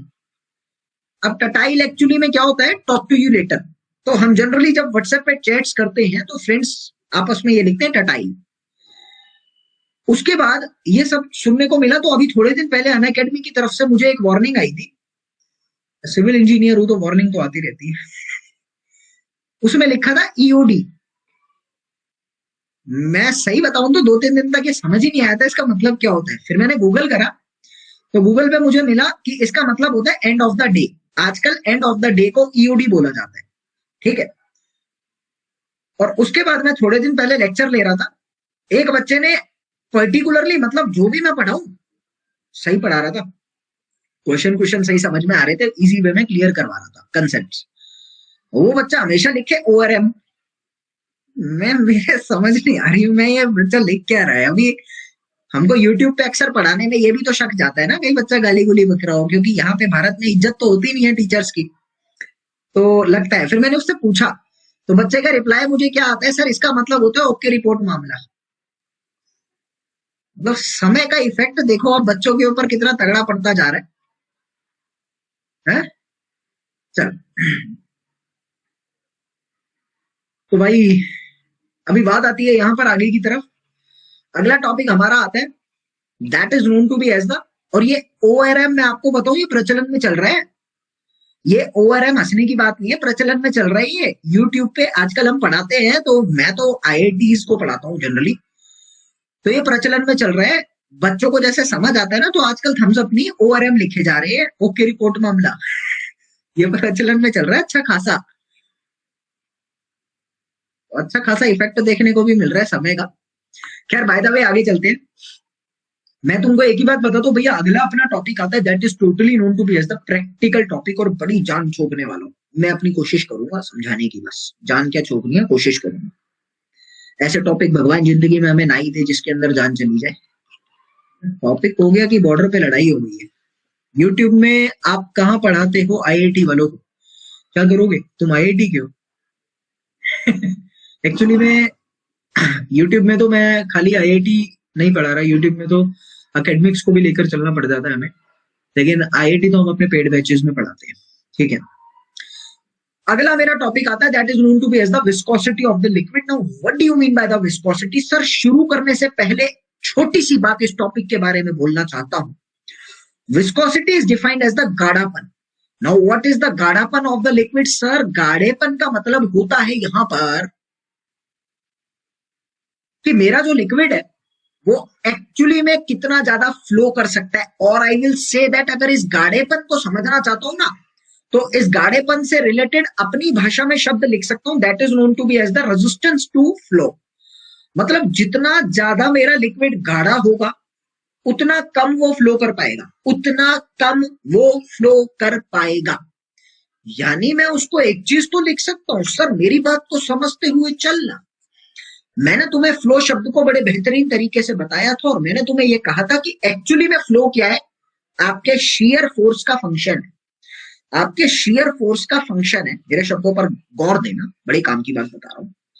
मैंने कहा लेडीज एंड जेंटलमैन, फ्लो क्या था? Flow is the function of the shear force, और I will say that it is the function of the shear stress. It is the function of the shear stress. मुझे तुम एक बात बता दो, practically अगर तुम चीजों को समझ रहे हो, मैंने कहा तुमने अपने हाथ में दुनिया भर के खुरदरेपन लगा रखे हैं, बहुत ही ज्यादा बेकार हाथ हो रहे हैं, और तुम अपने हाथ के ऊपर दूसरे हाथ को फिसलाना चाहते हो। मैंने कहा अगर तुम्हारा हाथ बड़ा खुरदुरा है, रफ एंड टफ है, तो शायद तुम्हारा ये हाथ इस हाथ के ऊपर से नहीं फिसलेगा और तुमको बहुत ज्यादा जोर लगाना पड़ेगा। You need to apply more and more force over this hand so that it can flow over this, it can slide over this. बहुत ज्यादा जोर लगाना पड़ रहा है। जितना ज्यादा जोर लगाना पड़ रहा है सर, उतना ज्यादा shear स्ट्रेस जनरेट हो रहा है। ये चीज सबको पता है, यहां तक क्लियर है। मैंने कहा अपने हाथ को तुमने बड़ा ही बटर बटर लगा के एकदम स्मूथ तरीके से बढ़िया मेंटेनेंस कर रखी है बॉडी की। तो मैंने कहा बढ़िया मेंटेनेंस करने का मतलब समझते हो? अभी सिविल इंजीनियर हो तो मैं यार तुम्हें क्या मतलब भावों को समझ कर चलना कि कहा जाता था कि यार इतनी सॉफ्ट स्किन है कि हाथ लगाते ही बहुत सॉफ्ट है। बहुत सॉफ्ट होने का मतलब समझ रहे हो? सर आपने कुछ नहीं करा, आपने तो जस्ट हाथ रखा ही था, ना जाने कब वो हाथ मेरा वहां से फिसल गया। शब्दों पर गौर देना। तुम्हें एक चीज समझ में आ रही है तुम्हें एक चीज समझ में आ रही है कि जब भी तुमने यहां पर हाथ रखा, पहले केस में तुमको बहुत जोर देना पड़ रहा था, दूसरे केस में तुमने कुछ नहीं करा और वो फिसल गया। शब्दों पर गौर देंगे, आप कंसेप्ट पर आ जाओ। तुम्हें यहां से पता लगा लेडीज एंड जेंटलमैन कि जब भी एक चीज के अंदर ज्यादा शियर स्ट्रेस प्रोड्यूस हो रहा है, जब भी एक चीज के अंदर ज्यादा शियर स्ट्रेस प्रोड्यूस हो रहा है, मैं वहां से कह सकता हूं उस चीज की एबिलिटी बहुत कम है फ्लो करने की। मैंने क्या बोला? उस चीज की एबिलिटी बहुत कम है फ्लो करने की। अरे यार एक चीज समझ में आ रही है? मैंने तुमको एक ही बात बोली कि यार गाढ़ापन का मतलब समझ में आ गया, उसको बोला जाता है अंग्रेजी के अंदर विस्कोसिटी। मैं विस्कोसिटी की बात ही नहीं कर रहा, मैं तो प्रैक्टिकल लाइफ पे आ गया। मैंने कहा नोट करके एक बात समझ में आती है टॉपिक को स्टार्ट करने से पहले कि जितना ज्यादा body has the ability of the flow, या फिर ability of the flow, ability of the flow जो है it is directly proportional, sorry inversely proportional to the shear stress. जितना ज्यादा बॉडी के अंदर शियर स्ट्रेस जनरेट होगा, जितना ज्यादा मुझे उसको फैलाने के लिए फोर्स लगाना पड़ रहा है, यानी उतना कम वो ढंग से फैल पा रहा है। ये चीज अभी मैंने तुमको समझाई, तुम उस चीज का साथ यहां पर छोड़ दो। अब आ जाओ मेन कंसेप्ट पर। नाउ लेडीज एंड जेंटलमैन, एक चीज तुमको पता है कि तुम्हारी जो लिक्विड होती है ना, तुम्हारा जो लिक्विड होता है, अगर ये लिक्विड यहां पर किसी सरफेस पर बैठा हुआ है, शब्दों पर गौर देंगे, अगर ये लिक्विड किसी सरफेस पर बैठा हुआ है, मैंने कहा ये लिक्विड यहां पर किसी सरफेस पर कुछ इस तरीके से बैठा था, तुमको पता है मेरे प्यारे बच्चों, तुमको पता है मेरे प्यारे बच्चे कि तुम्हारा लिक्विड इस सरफेस पर अगर एक जगह रुका हुआ था तो ये अपने आप बहता चले जाएगा। और ये बहेगा किस हेल्प से? ये बहेगा कुछ इस हिसाब से कि आपके लिक्विड की जो मोटाई है ना, आपके लिक्विड की जो मोटाई यहां पर टी थी, वो लिक्विड की मोटाई डिस्टेंस के साथ कम होती जा रही है। ये मोटाई यहां कम, यहां कम, यहां कम, यहां कम और कम। क्यों? जरा और समझते हैं। मैंने कहा मेरे प्यारे बच्चे, अगर तुम इस चीज को समझना चाहते हो तो ढंग से समझने का प्रयास करना, चीजें मजा आ जाएंगी समझ के। मैंने कहा यहां पर तुम्हारा ये लिक्विड ऐसे था, और मैंने तुमको एक चीज पहले बताई थी कि शियर स्ट्रेस कब जनरेट होता है, या कोई भी ऐसी चीज जो फैलती है, जो बहती है, वो लेयर फॉर्म में चलती है। ऊपर वाली लेयर आगे निकलती है, और ऊपर वाली आगे निकलती है, और ऊपर वाली आगे निकलती है। ये लेयर फॉर्मेट की वजह से ही इसमें शियर आ रहा था, तो मुझे ये समझाने की जरूरत नहीं है। मैंने तुमको कहा तुम्हें पता है कि तुम्हारा लिक्विड जो है वो अलग अलग लेयर्स में बटा हुआ है। मैंने तुम्हें एग्जांपल दे दिया, तुम्हें ये चीज क्लियर होगी। तुम्हें पता है मेरे प्यारे बच्चे एक्चुअली में क्या होता है, अभी नीचे वाली लेयर तो बह ही नहीं सकती, क्योंकि नीचे वाली लेयर को तो आराम से पकड़ रखा है ना। नीचे वाली लेयर तो सरफेस के फुल कंट्रोल में बैठी हुई है, ऊपर वाली लेयर फ्री है। ऊपर वाली लेयर बहने की कोशिश करेगी, और उससे ऊपर वाली कह रही है अगर तू फ्री तो मैं तुझसे भी ज्यादा फ्री, क्योंकि मैं तो बहुत दूर हूं। मैंने कहा ये थोड़ा और ज्यादा वेलोसिटी के साथ जाएगी, ये थोड़ा और ज्यादा, और ये थोड़ी और ज्यादा। सर जितनी ज्यादा तेजी से जाएगी ना, उतनी जल्दी नीचे भी गिरेगी। शब्दों पर गौर देना, जितनी ज्यादा तेजी से नीचे जाएगी ना, उतनी जल्दी नीचे भी गिरेगी। नीचे गिरने के साथ साथ मेरे प्यारे बच्चे, आपका यह मोशन इस तरीके का मोशन क्रिएट करता है, और ये लेयर सिस्टम ऐसा होता रहता है, और आपकी जितनी भी ये थिकनेस थी, ये पतली पतली पतली पतली होती रहती है। यानी एक चीज समझ में आ चुकी है कि फ्लो कैसे चल रहा है। फ्लो जो होता है वो टोटल लेयर फॉर्म में चल रहा है। फ्लो जो हो रहा है वो टोटल लेयर फॉर्म में चल रहा है। फ्लो इन लेयर्स हो रहा है। सर एक चीज जिंदगी में समझ आई थी मुझे। अब आ जाओ गाढ़ेपन पर और आ जाओ फ्लो पर। मुझे पता है मेरे लिक्विड की लेयर ऐसे बह रही है और दो एग्जांपल मैंने तुमको दिए। एक तरफ है तुम्हारे पास पानी और दूसरी तरफ है तुम्हारे पास शहद। तो तुम्हें पता है कि यार शहद एक्चुअली में पानी से कम बहता है।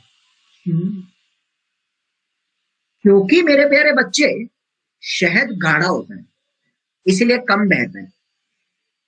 मैंने कहा तुमको पता है गाढ़ा होने का मतलब क्या होता है।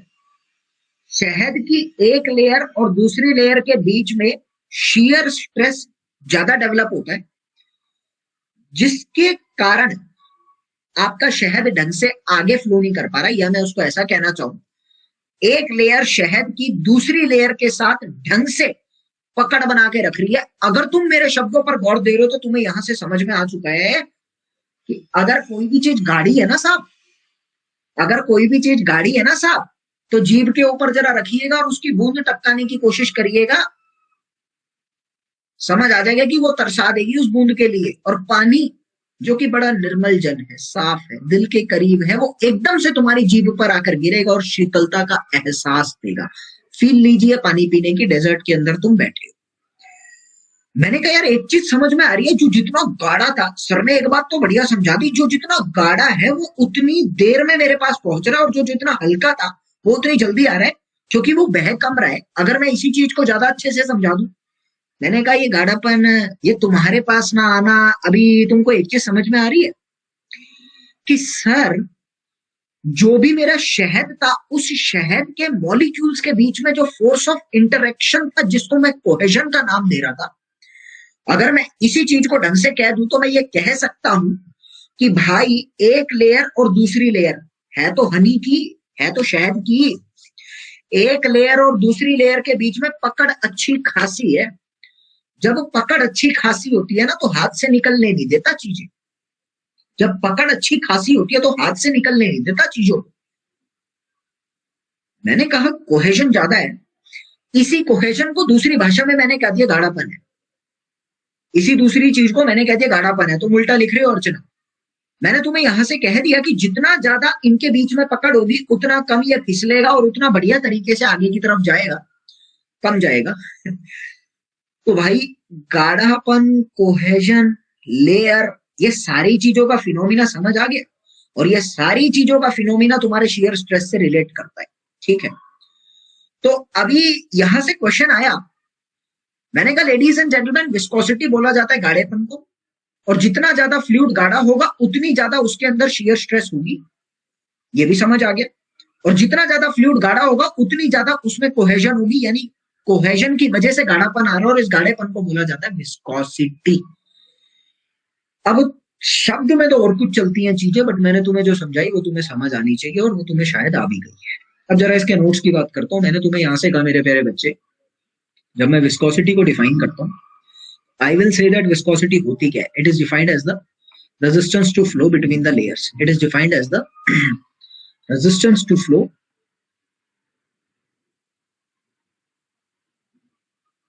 in between layers of the fluid. बस ठीक है। मैंने कहा it is due to the, दूसरा पॉइंट मैं तुम्हारे लिए क्या लिखने वाला हूं, it is due to the what, it is due to the cohesion between the particles. जितनी ज्यादा आपके पार्टिकल्स के बीच की कोहेजन होगी उतना ज्यादा आप लोगों का बिटवीन द पार्टिकल्स। तो आई विल से दैट जितनी ज्यादा आपके लिक्विड के अंदर कोहेजन होने वाली है उतना ज्यादा आपका लिक्विड विस्कस होने वाला है। ये भी तुमको समझ में आ चुका। तो मेरे प्यारे बच्चे, मैं तुमको अभी दोबारा से उस पर लाने वाला हूँ जब वो खाल के ऊपर से हाथ एकदम स्लिप कर रहा था। मेरे शब्दों पर गौर देना। आखिर ऐसा कौन सा लोशन था जिसकी वजह से उंगली रखी थी और वो फिसल गई? शब्दों पर गौर देना, मैं जो कहना चाहता हूँ। सर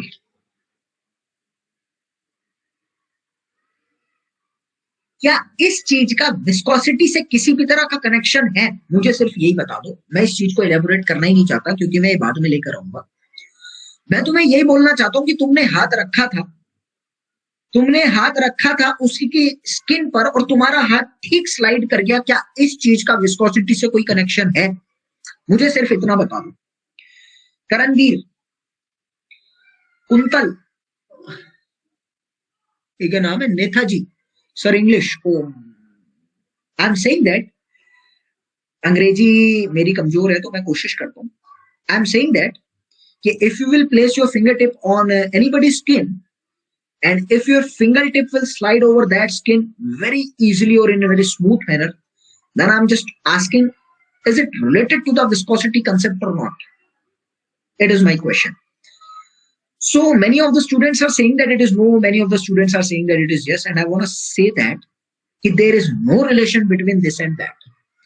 अभी तक आप समझ ही नहीं पाए मैं जो बोलना चाहता हूं। सर, आपकी स्किन के ऊपर लगी थी लोशन की एक लेयर और तुमने उसके ऊपर रखा था दूसरा हाथ जो कि तुरंत फिसल गया, और मैंने तुम्हें एक ही बात बताई है कि तुम्हारा विस्कोसिटी सिर्फ और सिर्फ कोहेजन की वजह से आता है, और यहाँ पे तो दो स्किन का मिलन हो रहा है, दोनों अलग अलग है भाई, और बीच में लोशन था जो फेविकोल का काम करने की बजाय दूसरा काम कर रहा था, बिल्कुल अलग कर रहा था। मैंने तुमको कहा मेरे प्यारे बच्चे, एडहेशन के केस में विस्कोसिटी नहीं आती, एडहेशन के केस में विस्कोसिटी नहीं आती, कोहेजन में आती है। तो तुम्हारे पर ये ध्यान होना चाहिए, ठीक है? Viscosity is the function of only and only the cohesion, nothing else, ठीक है?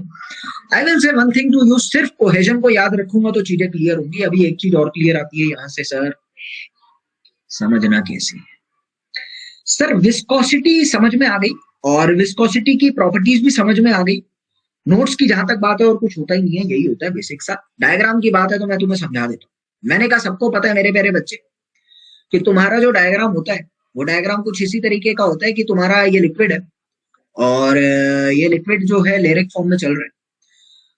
There are various layers of the liquid, then you can say that if this is my layer 1, this is my layer 2, this is my layer 3. Everybody knows what I mean to say.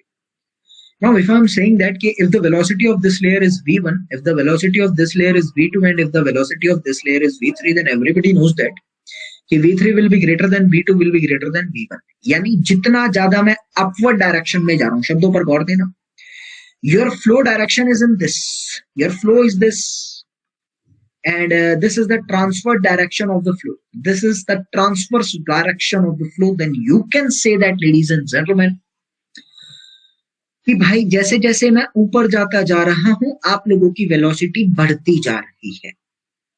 समझ में आ गया? Now I can से ladies and gentleman की viscosity यहां से clear हुई, और अभी एक छोटा सा टर्म आता है उसको भी क्लियर कर लेता हूं। मैंने कहा वो छोटा सा टर्म मेरे पास आता है, that is known to be as the velocity gradient, क्योंकि मैं जब कल आऊंगा ना तो मैं तुमको ये चीजें डिफाइन करूंगा। एक छोटा सा टर्म मेरे पास आता है जिसको नाम दिया जाता है वेलोसिटी ग्रेडियंट का। तो वेलोसिटी ग्रेडियंट क्या होता है? Everything related to the gradient is only that कि एनीथिंग डिवाइडेड बाय डिस्टेंस, किसी भी चीज को डिस्टेंस से डिवाइड कर दो वो ग्रेडियंट कहलाता है। स्लो डिस्टेंस से डिवाइड कर दो। मैंने कहा वेलोसिटी ग्रेडियंट का मतलब आप वेलोसिटी को डिस्टेंस से डिवाइड कर रहे हो, that is the velocity gradient. आप समझ कर चलते हैं इसका मतलब क्या है। मैंने कहा तुम्हारा ये लिक्विड एलिमेंट है, सपोज ये एक मिनट, ये तुम्हारा एक लिक्विड एलिमेंट है। The liquid element is having two layers, that is the layer 1 and that is the layer 2.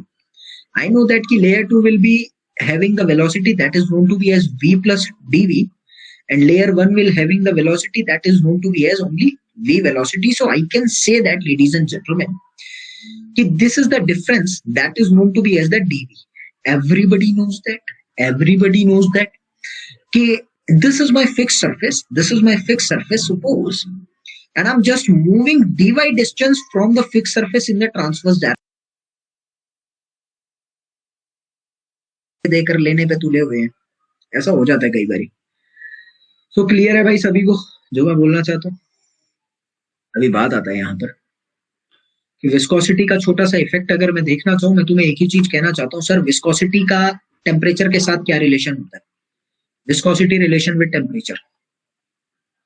I will say one thing to you कि जब मैं एयर की बात करता हूँ, यहाँ पर पहले तो लिक्विड्स की बात करता हूँ, मुझे पता है कि जब मैं टेम्परेचर बढ़ाऊंगा, on increasing the temperature cohesion of the liquid will be going to decrease, cohesion will be going to decrease, cohesion कम हो जाएगा ना यार, इंक्रीज करूंगा तो इंटरमोलिक्यूलर बॉन्डिंग जो है वो खत्म होती चली जाएगी, मॉलिक्यूल्स बढ़िया बढ़िया भागते चले जाएंगे, hence viscosity will decrease.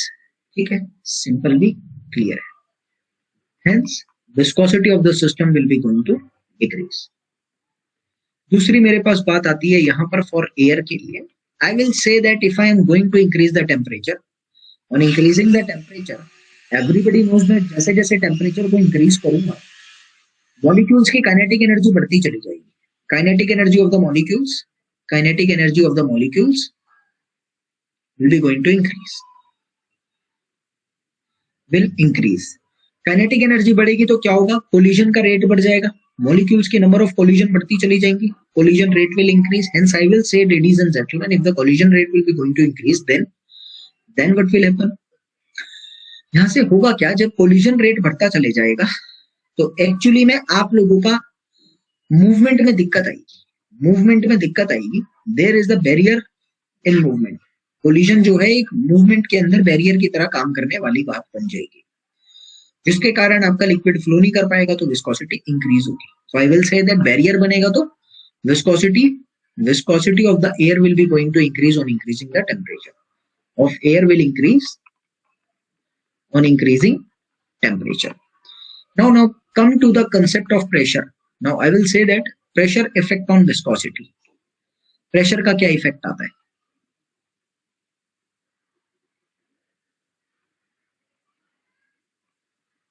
Have a concentration, ladies and gentlemen, when we are talking about the liquid terms, whenever we are going to increase the pressure over the substance, I will say that on increasing pressure over the body,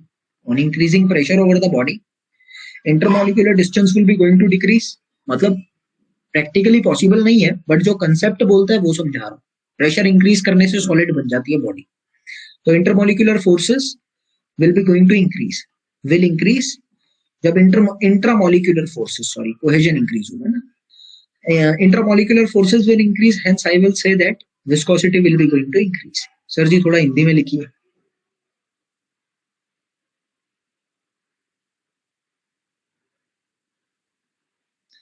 जब भी हम pressure बढ़ाते हैं, देखिए ओमकार भाई, pressure जब हम बढ़ाते हैं तो मुझे पता होता है कि मेरा बॉडी जो है लिक्विड से सॉलिड में बन जाती है, बर्फ जमाने का यही प्रोसेस होता है, टेम्परेचर कम प्रेशर ज्यादा।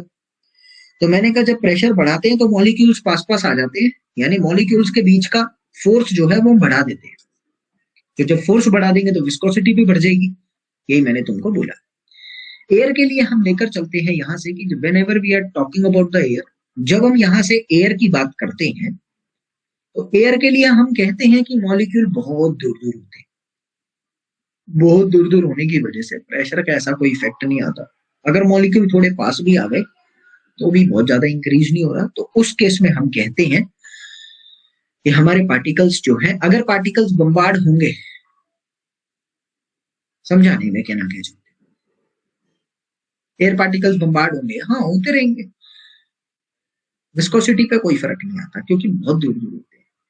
तो मैं तुमको कहूंगा air particles are too much far away, air particles are too much far away, so I will say that there is no effect of the pressure on the viscosity, no effect of pressure on viscosity।